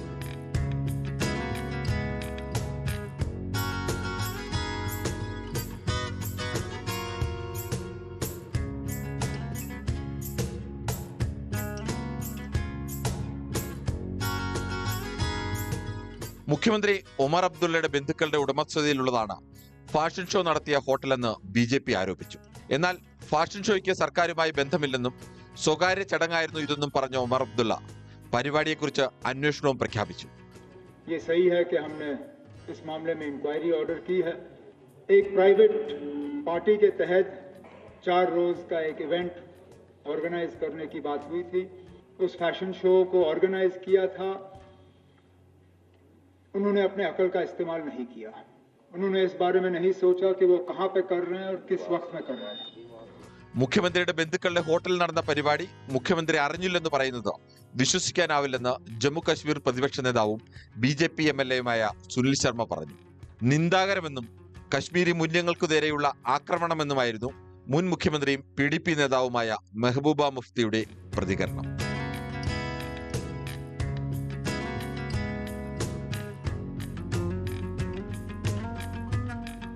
വിവിധ മുസ്ലിം മത നേതാക്കളും ഫാഷൻ ഷോയ്ക്കെതിരെ രംഗത്ത് വന്നു. ടൂറിസത്തിന്റെ പേരിൽ അശ്ലീലം ജമ്മു കശ്മീരിൽ അനുവദിക്കില്ലെന്നും മതനേതാക്കൾ പറഞ്ഞു. National desk news 18. കായിക ലോകത്ത് ഇന്ന് പ്രധാനപ്പെട്ട വാർത്ത UEFA ചാമ്പ്യൻസ് ലീഗാണ്. ആരാകും ആദ്യ ക്വാർട്ടർ ഫൈനലിസ്റ്റുകൾ എന്ന് ഇന്നറിയാം.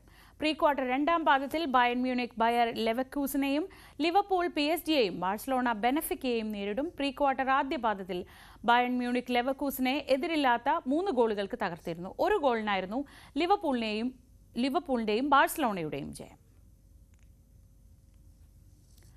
മറ്റു വാർത്തകളിലേക്ക്, ഇന്നത്തെ പ്രധാനപ്പെട്ട സംഭവ വികാസങ്ങളിലേക്കൊക്കെ മടങ്ങിയെത്താം ഇടവേളയ്ക്ക് ശേഷം.